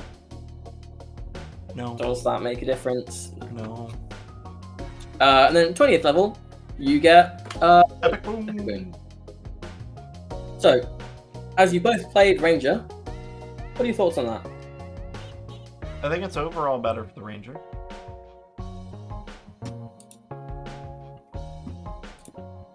Benny? Not sure. I think that's fair. I think the Bernie's removal done. of any kind of I think the removal of any kind of favored terrain thing is not super flavorful for the Ranger kind of like idea, but I think it is good for the class because it's a lot of faff, and you know, if you just aren't on your favored terrain, which you might not be ever, then it was useless anyway. So that I'm not too concerned about them removing from the Ranger, because I don't think it was really doing anything. Something else that is gone is there was an optional class feature for moving through non-magical difficult terrain, costs you no extra movement. That isn't there. Yeah, Primeval Awareness, which was around kind of some like initially that was around knowing what was in the terrain around you. That's not there. Primal Awareness, I think, was the optional one where you basically gain spells. That's not there, but your spell casting is now much more varied than it was, so I think that's fine.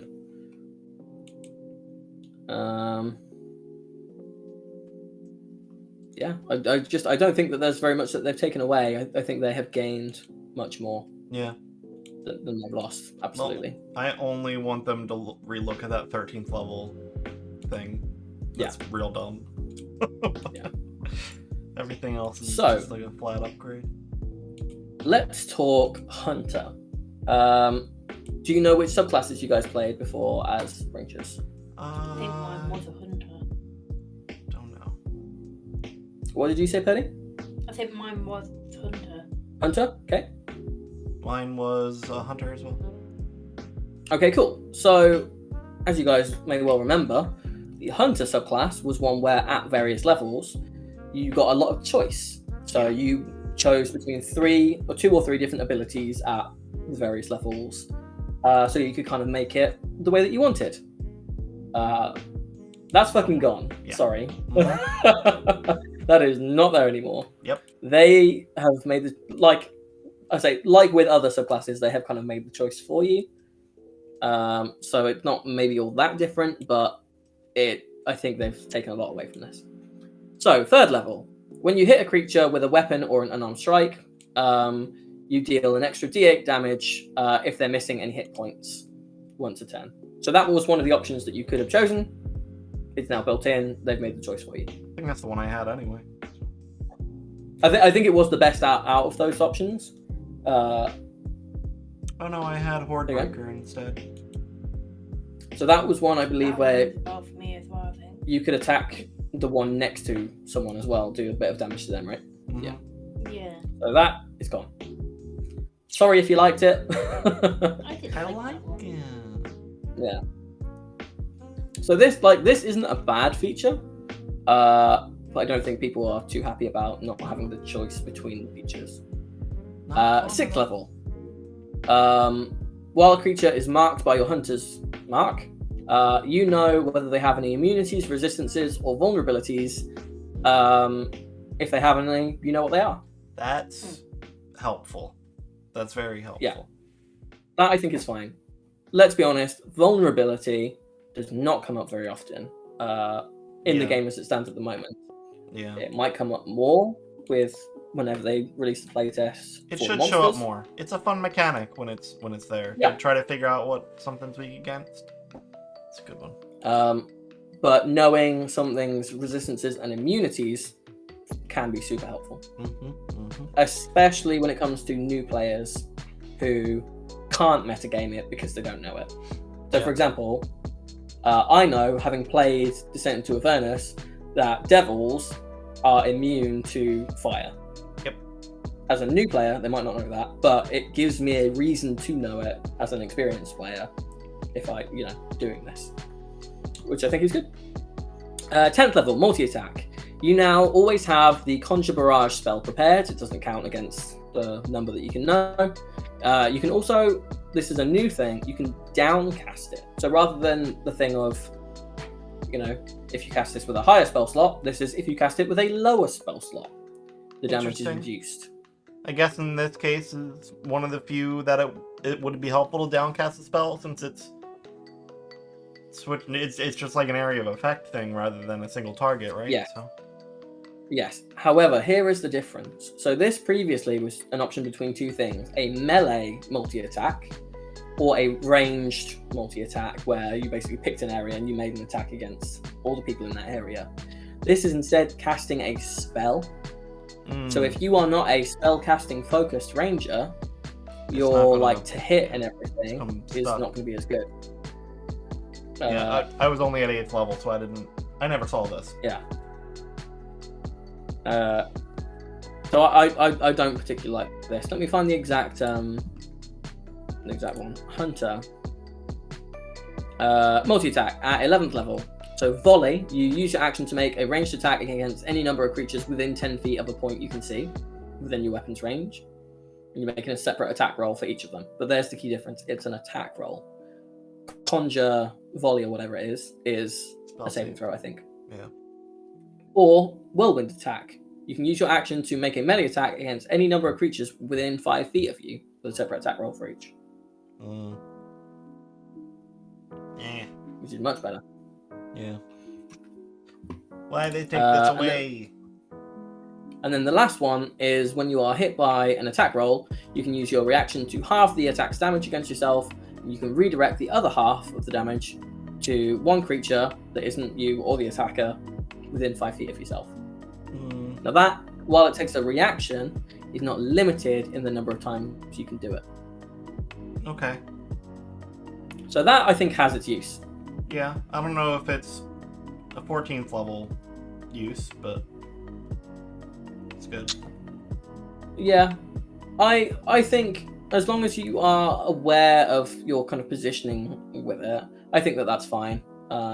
Because let's say a giant hits you with their club or whatever, and you're stood next to a minion of theirs, then every turn, although it is for only one attack roll, you can just be like, oh, 20 damage to you, or whatever.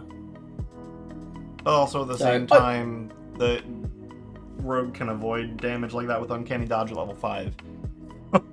Yeah. The redirecting thing is definitely helpful, but I don't know. Yeah, I don't know. So thoughts on the Ranger then? Overall better. You agree, Petty? From what I've been able to digest, yeah. Yeah, I agree. I think it's better, maybe not in the way that anyone would have expected, and maybe not even that much better. Yeah. But I do think better. Overall, I'm not sure that I think that the Hunter is better. I think it's about the same. Yeah. I like the options. The options are good. Yeah. So we come now finally to our last class, the one that I think is going to interest you two the most. The Rogue. So you guys, have either of you played a Rogue before your current first level characters? No. Okay.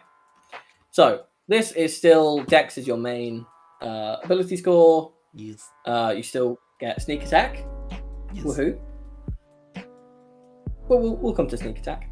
Oh no. So a bunch of stuff is still the same or only slightly different with like your skill proficiencies, etc. Dice are all the same. Light armor to start with, etc. Multi-classing still the same. Sneak attack. So this is different. Uh-oh.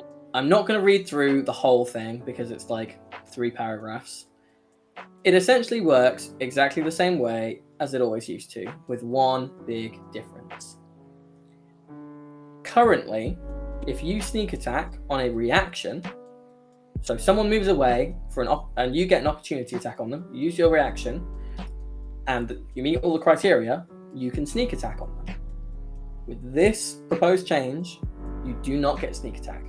It must be on your turn, which also means if you hold an action to attack, if someone moves into your range, and they move into your range on their turn, you do not get sneak attack. For anyone not watching right now, I'm seeing 2 very crumpled up, frowny, grumpy faces. Don't like that. I'm gonna have to homebrew that's bullshit. Yeah. Yeah, it's real weird. Yeah. I mean, with a reaction to like an attack of opportunity thing, okay, fine, that makes sense. But with like a held action, that makes 0 sense, because if you're taking more time and waiting, certainly that would help your case. Yeah. Well, I mean, sneak attack has always been poorly named. You have never needed to be like unseen for it to work, and that's like the thing. But if someone is trying to move past you and you can quickly get in a thing as they're on their way, that to me is sneaky. And like you say, if you're holding an action and preparing for them to turn a corner and take them by surprise, that's sneaky. Yeah. I think it's a really weird change. I don't think anyone understands why they've done it. I think there is this kind of perception that rogues do a lot of damage generally because of sneak attack, and they don't. They just do all their damage at once. Yeah.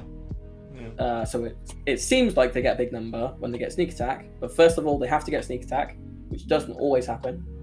And secondly, it's just all at once. You know. We are getting more sneak attack damage though with this change. Twice as many. How so? Oh, really? Yeah, you're getting another dice per level, rather than... No. The sneak attack dice are the same. Oh, half your... half. Oh, don't get me excited like that. Sorry, I didn't see the half. If they had increased the damage, I think, sure. Yeah. But no, the sneak attack dice is exactly the same. That's so you're up. only losing damage on this. That's so fucked you up. don't gain anything from it. Rogues are, if this goes through, are not as expert as they used to be. It's not going through because I'm not allowing it. Well, there is a survey open. Make sure you submit all your feedback. The survey can suck my ass. I will homebrew the hell out of the whole damn game if I have to. Also at first level, you learn Thieves' Cant and another language. So fun. Second level... We do anyway, isn't it? Pretty much, yeah. Probably. Second level, Cunning Action. As a bonus action, you can dash, disengage, or hide. We've already covered. That should be a level 1 thing. Because I feel we've already right covered now. Hide. Disengage is the same. Dash is probably the same. I think they've just changed a little bit of the wording on it, but it's the same. Third level, subclass. Yeah. We will be covering the Thief subclass today. Mm-hmm. Fourth level, you get a feat. Fifth level, Uncanny Dodge. When they hit you with an attack roll, you can use your reaction to halve the attack's damage against you, rounding down. That's the same. Yep. Sixth level, subclass feature. Seventh level, expertise in 2 skill proficiencies of your choice. Now, previously, rogues got expertise at, I believe, 2nd level. I'll just double check that. Expertise at 1st level was when they got it, and at 6th level. No, they have it at 1st level as well. They do? Yeah. Am I missing it? It's at the very top above sneak attack. Oh, very first. There you go. Yeah. So you do still get that, but you don't get it at 6th level. But at 7th level, you get expertise. At 8th level, you get a feat, and what was previously at 7th level is now at 9th level with evasion. This is your I take no damage from dexterity saving throws feature. That's fair, honestly. That's fair. It's quite a powerful feature. It's a very strong ability. So, I mean, people... I think people will complain about that, but It's like you say, fair. it is a powerful feature. Yeah. I don't know that I'm against it being a little bit later. I will say, something that I've noticed is very few, if any, abilities have been moved to be earlier. A lot of them have been moved later. But Wizards of the Coast does not make a lot of content for higher level gameplay. Yeah. So I feel like there is a reason why classes get front loaded with their abilities. It's because you want to play your kind of archetype and have your abilities so that your characters are differentiated and you have the things that you can do in the game. Yeah. But also, those are the levels for which Wizards makes their fucking content. I was going to say at the end of this that it seems like a lot of these changes are suggesting more long-term games, and people probably won't be starting at level 3 much anymore like they canonically do. It'll probably be more 5, 6, or 7, since that seems to be where you get some character definition. Very potentially. Level 10, you get a feat. You also get a subclass feature at level 10. Sure. 11th level, reliable talent. This is, I believe, exactly the same. Yep. 12th level, you get feat. 13th level, subtle strikes. When you attack, you know how to exploit a target's distraction. You have advantage on any attack roll that targets a creature that is within 5 feet of one of your allies who isn't incapacitated. Basically, if you fulfill the conditions for your melee sneak attack, oh no, not even sneak attack. If you fulfill the conditions for sneak attack, you have advantage anyway. That's pretty cool. So you are more reliably hitting your sneak attack, in theory, at 13th level. But it's still on your turn only. But also increasing the chances of that sweet nat 20, which will... Yeah. That's pretty cool. Yeah, I will say, this advantage is not on your turn only, just the sneak attack. This doesn't say anything about it being on your turn, it's just as when you attack. Hopefully they just fucked up the wording initially. Sneak attack. We'll see. 14th level, subclass feature. 15th level, this is slightly different. Previously, it was just you gain proficiency in wisdom saving throws. Now you gain wisdom and charisma saving throw proficiency. Nice. Okay. Can't hurt. Just better. 16th level, you get feat. 17th level, you are so evasive that attackers rarely gain the upper hand against you. No attack roll has advantage against you while you're not incapacitated. That's silly. I like it. You cannot be attacked at advantage unless you're incapacitated. So you could be prone, you could be tightrope walking, anything. Yes. And then there, previously at 20th level, if you fail a d20, you can turn the roll into a 20 once a rest. Guaranteed nat 20s once a day. Oh, wow.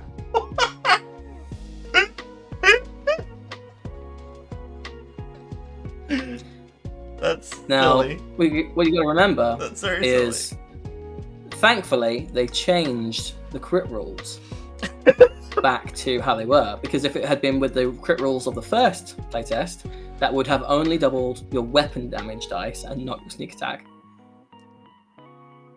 Yeah. So, initial feelings about the rogue as a base class. I think while they're taking they're fucking some stuff up, it seems like they're giving them a boost. What do you think, Purdy? The core class, at least. I think I'm just lost. So essentially, I would disagree with you, Rowan. I think that they have dragged it down a hell of a long way. Oh. Essentially, the difference between this and the original Rogue is you get your abilities later, and you sneak attack maybe half as much. To start, yeah. I'm just looking at it overall. Yeah. I think, yeah, I think that a lot, so much of Rogue is down to the sneak attack. I think what they're doing, and hopefully, because there are some Rogue subclasses that are not awesome, like Mastermind is not great. Inquisitive is good in very specific cases. What I'm hoping they're doing is making the base class worse, because that seems to be what it is, and making the subclasses better. Maybe. So the overall is better. I think they seem to be doing exactly what they're doing with all of the classes and heavily weakening like the first 5 levels, and then like everything fun is later on. So our last one, and then we are all released. So Thief subclass. So 3rd level, fast hands. You get more stuff you can do as a bonus action. You can take the search action as a bonus action. We covered that earlier. It sucks. Sleight of hand as a bonus action to pick a lock or disarm a trap with thieves' tools, or to pick a pocket. Why you would need to do that as a bonus action, I don't know. Very quickly, shoot somebody with a hand crossbow and then just... 3rd level, 2nd story work. You gain a climb speed, and when you take the jump action, you can make a dex check instead of a strength check. I think it's exactly the same. Yeah, that sucks. 6th level, you have advantage on all dexterity checks as long as you aren't wearing medium or heavy armor. I mean, Boots of Elven Kind are not hard to pick up. No. Like, there are uncommon magic items that do that. Yeah. Like, that's not difficult to get. 10th level, use magic device. You can attune to an extra magic device. Sure. And when you use a magic item that expends charges on a roll of a 6 on a d6, you don't expend a charge. Slightly better at using magic items. And you can use a spell scroll that has a 1st level spell. Or cantrip. You can try and do one that has a higher level, but you have to succeed on an Arcana check. And if you don't, the scroll disintegrates and you lose it. And at 14th level, you can take a 2nd bonus action on your turn, as long as it's a bonus action from Cunning action. So you can search twice, a limited amount of times, a long rest. And then, so that's proficiency bonus times long rest. But yes, so you could do 30-foot dash as your movement speed, action, dash 30 foot, bonus action, very dash, fast. 2nd bonus action, dash 120 foot.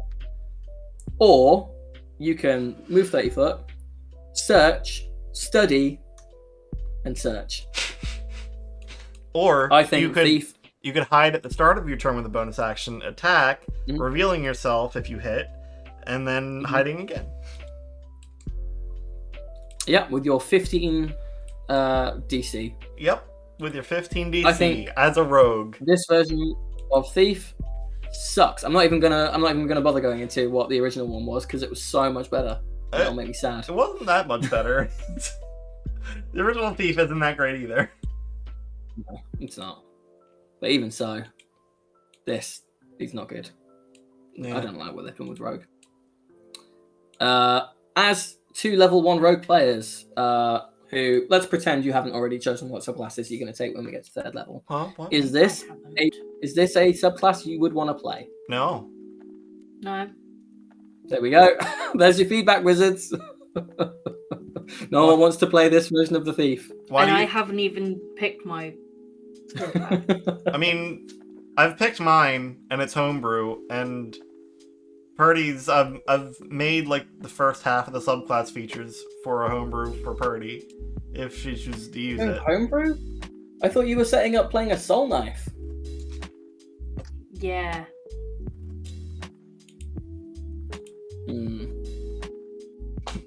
Oh well, conversation for another time. Okay, so no one wants to play Thief. College of Law sucks. Rangers are maybe better. General feeling then.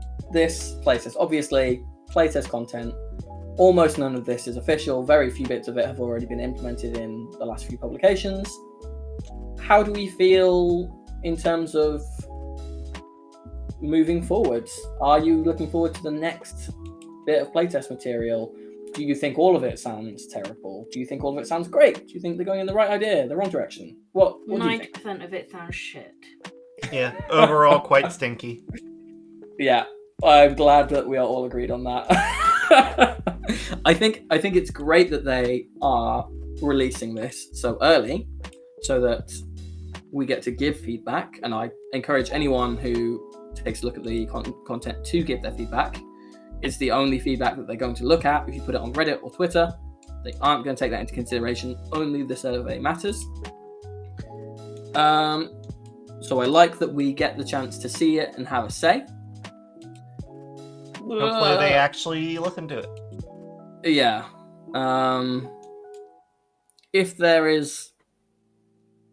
the other classes, when they're released, are the same kind of level of quality as these, with the changes that are made, I think Wizards is going to have a serious problem on their hands with the direction that the design is going in. Yeah, no one's going to fucking buy into this at all if they continue.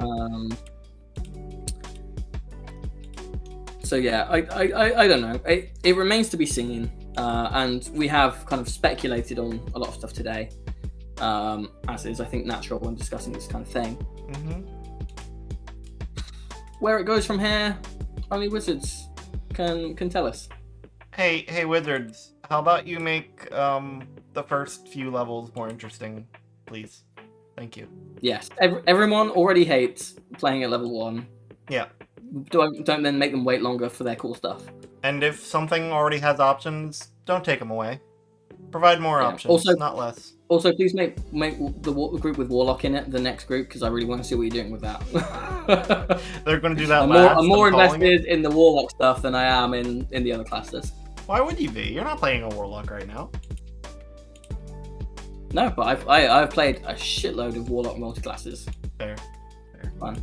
I'm just going to put this out there as my prediction. I think Eldritch Blast is going to be a class feature and not a spell. It is not on the spell list, I don't think. It's not on any of the spell lists. Oh. I'm scared. There you go. I think we're going to murder Thank you very much. Oh, yeah, sorry. Go ahead. I was just going to say thank you very much, everyone, for listening, watching, participating. That's included to you two for both listening, watching, and participating. I've been Joe. You've been Rowan. You've been Purdy. No, I've been Rowan. They've been Purdy. What? There you go. Tune in next time when Alex is back from his fishing trip, tagging pink bottlenose dolphins in the Amazon for graffiti. Well, there won't be anything next week, and the week after is Terrace. So we'll see you again for Terrace. Oh. In that case, come back next time when Rowan has finished their round trip to the Vatican to just move all of the statues by like 10 degrees. Actually, I'm not the one going anywhere. It's everywhere else. Everyone else has shit to do and is abandoning me. So I'll sit here alone and. That's right. You got your trip to the Vatican to look forward to. Right. Farewell. Awkward waves, I believe, is the phrase. Otherwise, Purdy doesn't hear you or pay attention. Oh wait, no. It's like the ocean. Awkward waves. No.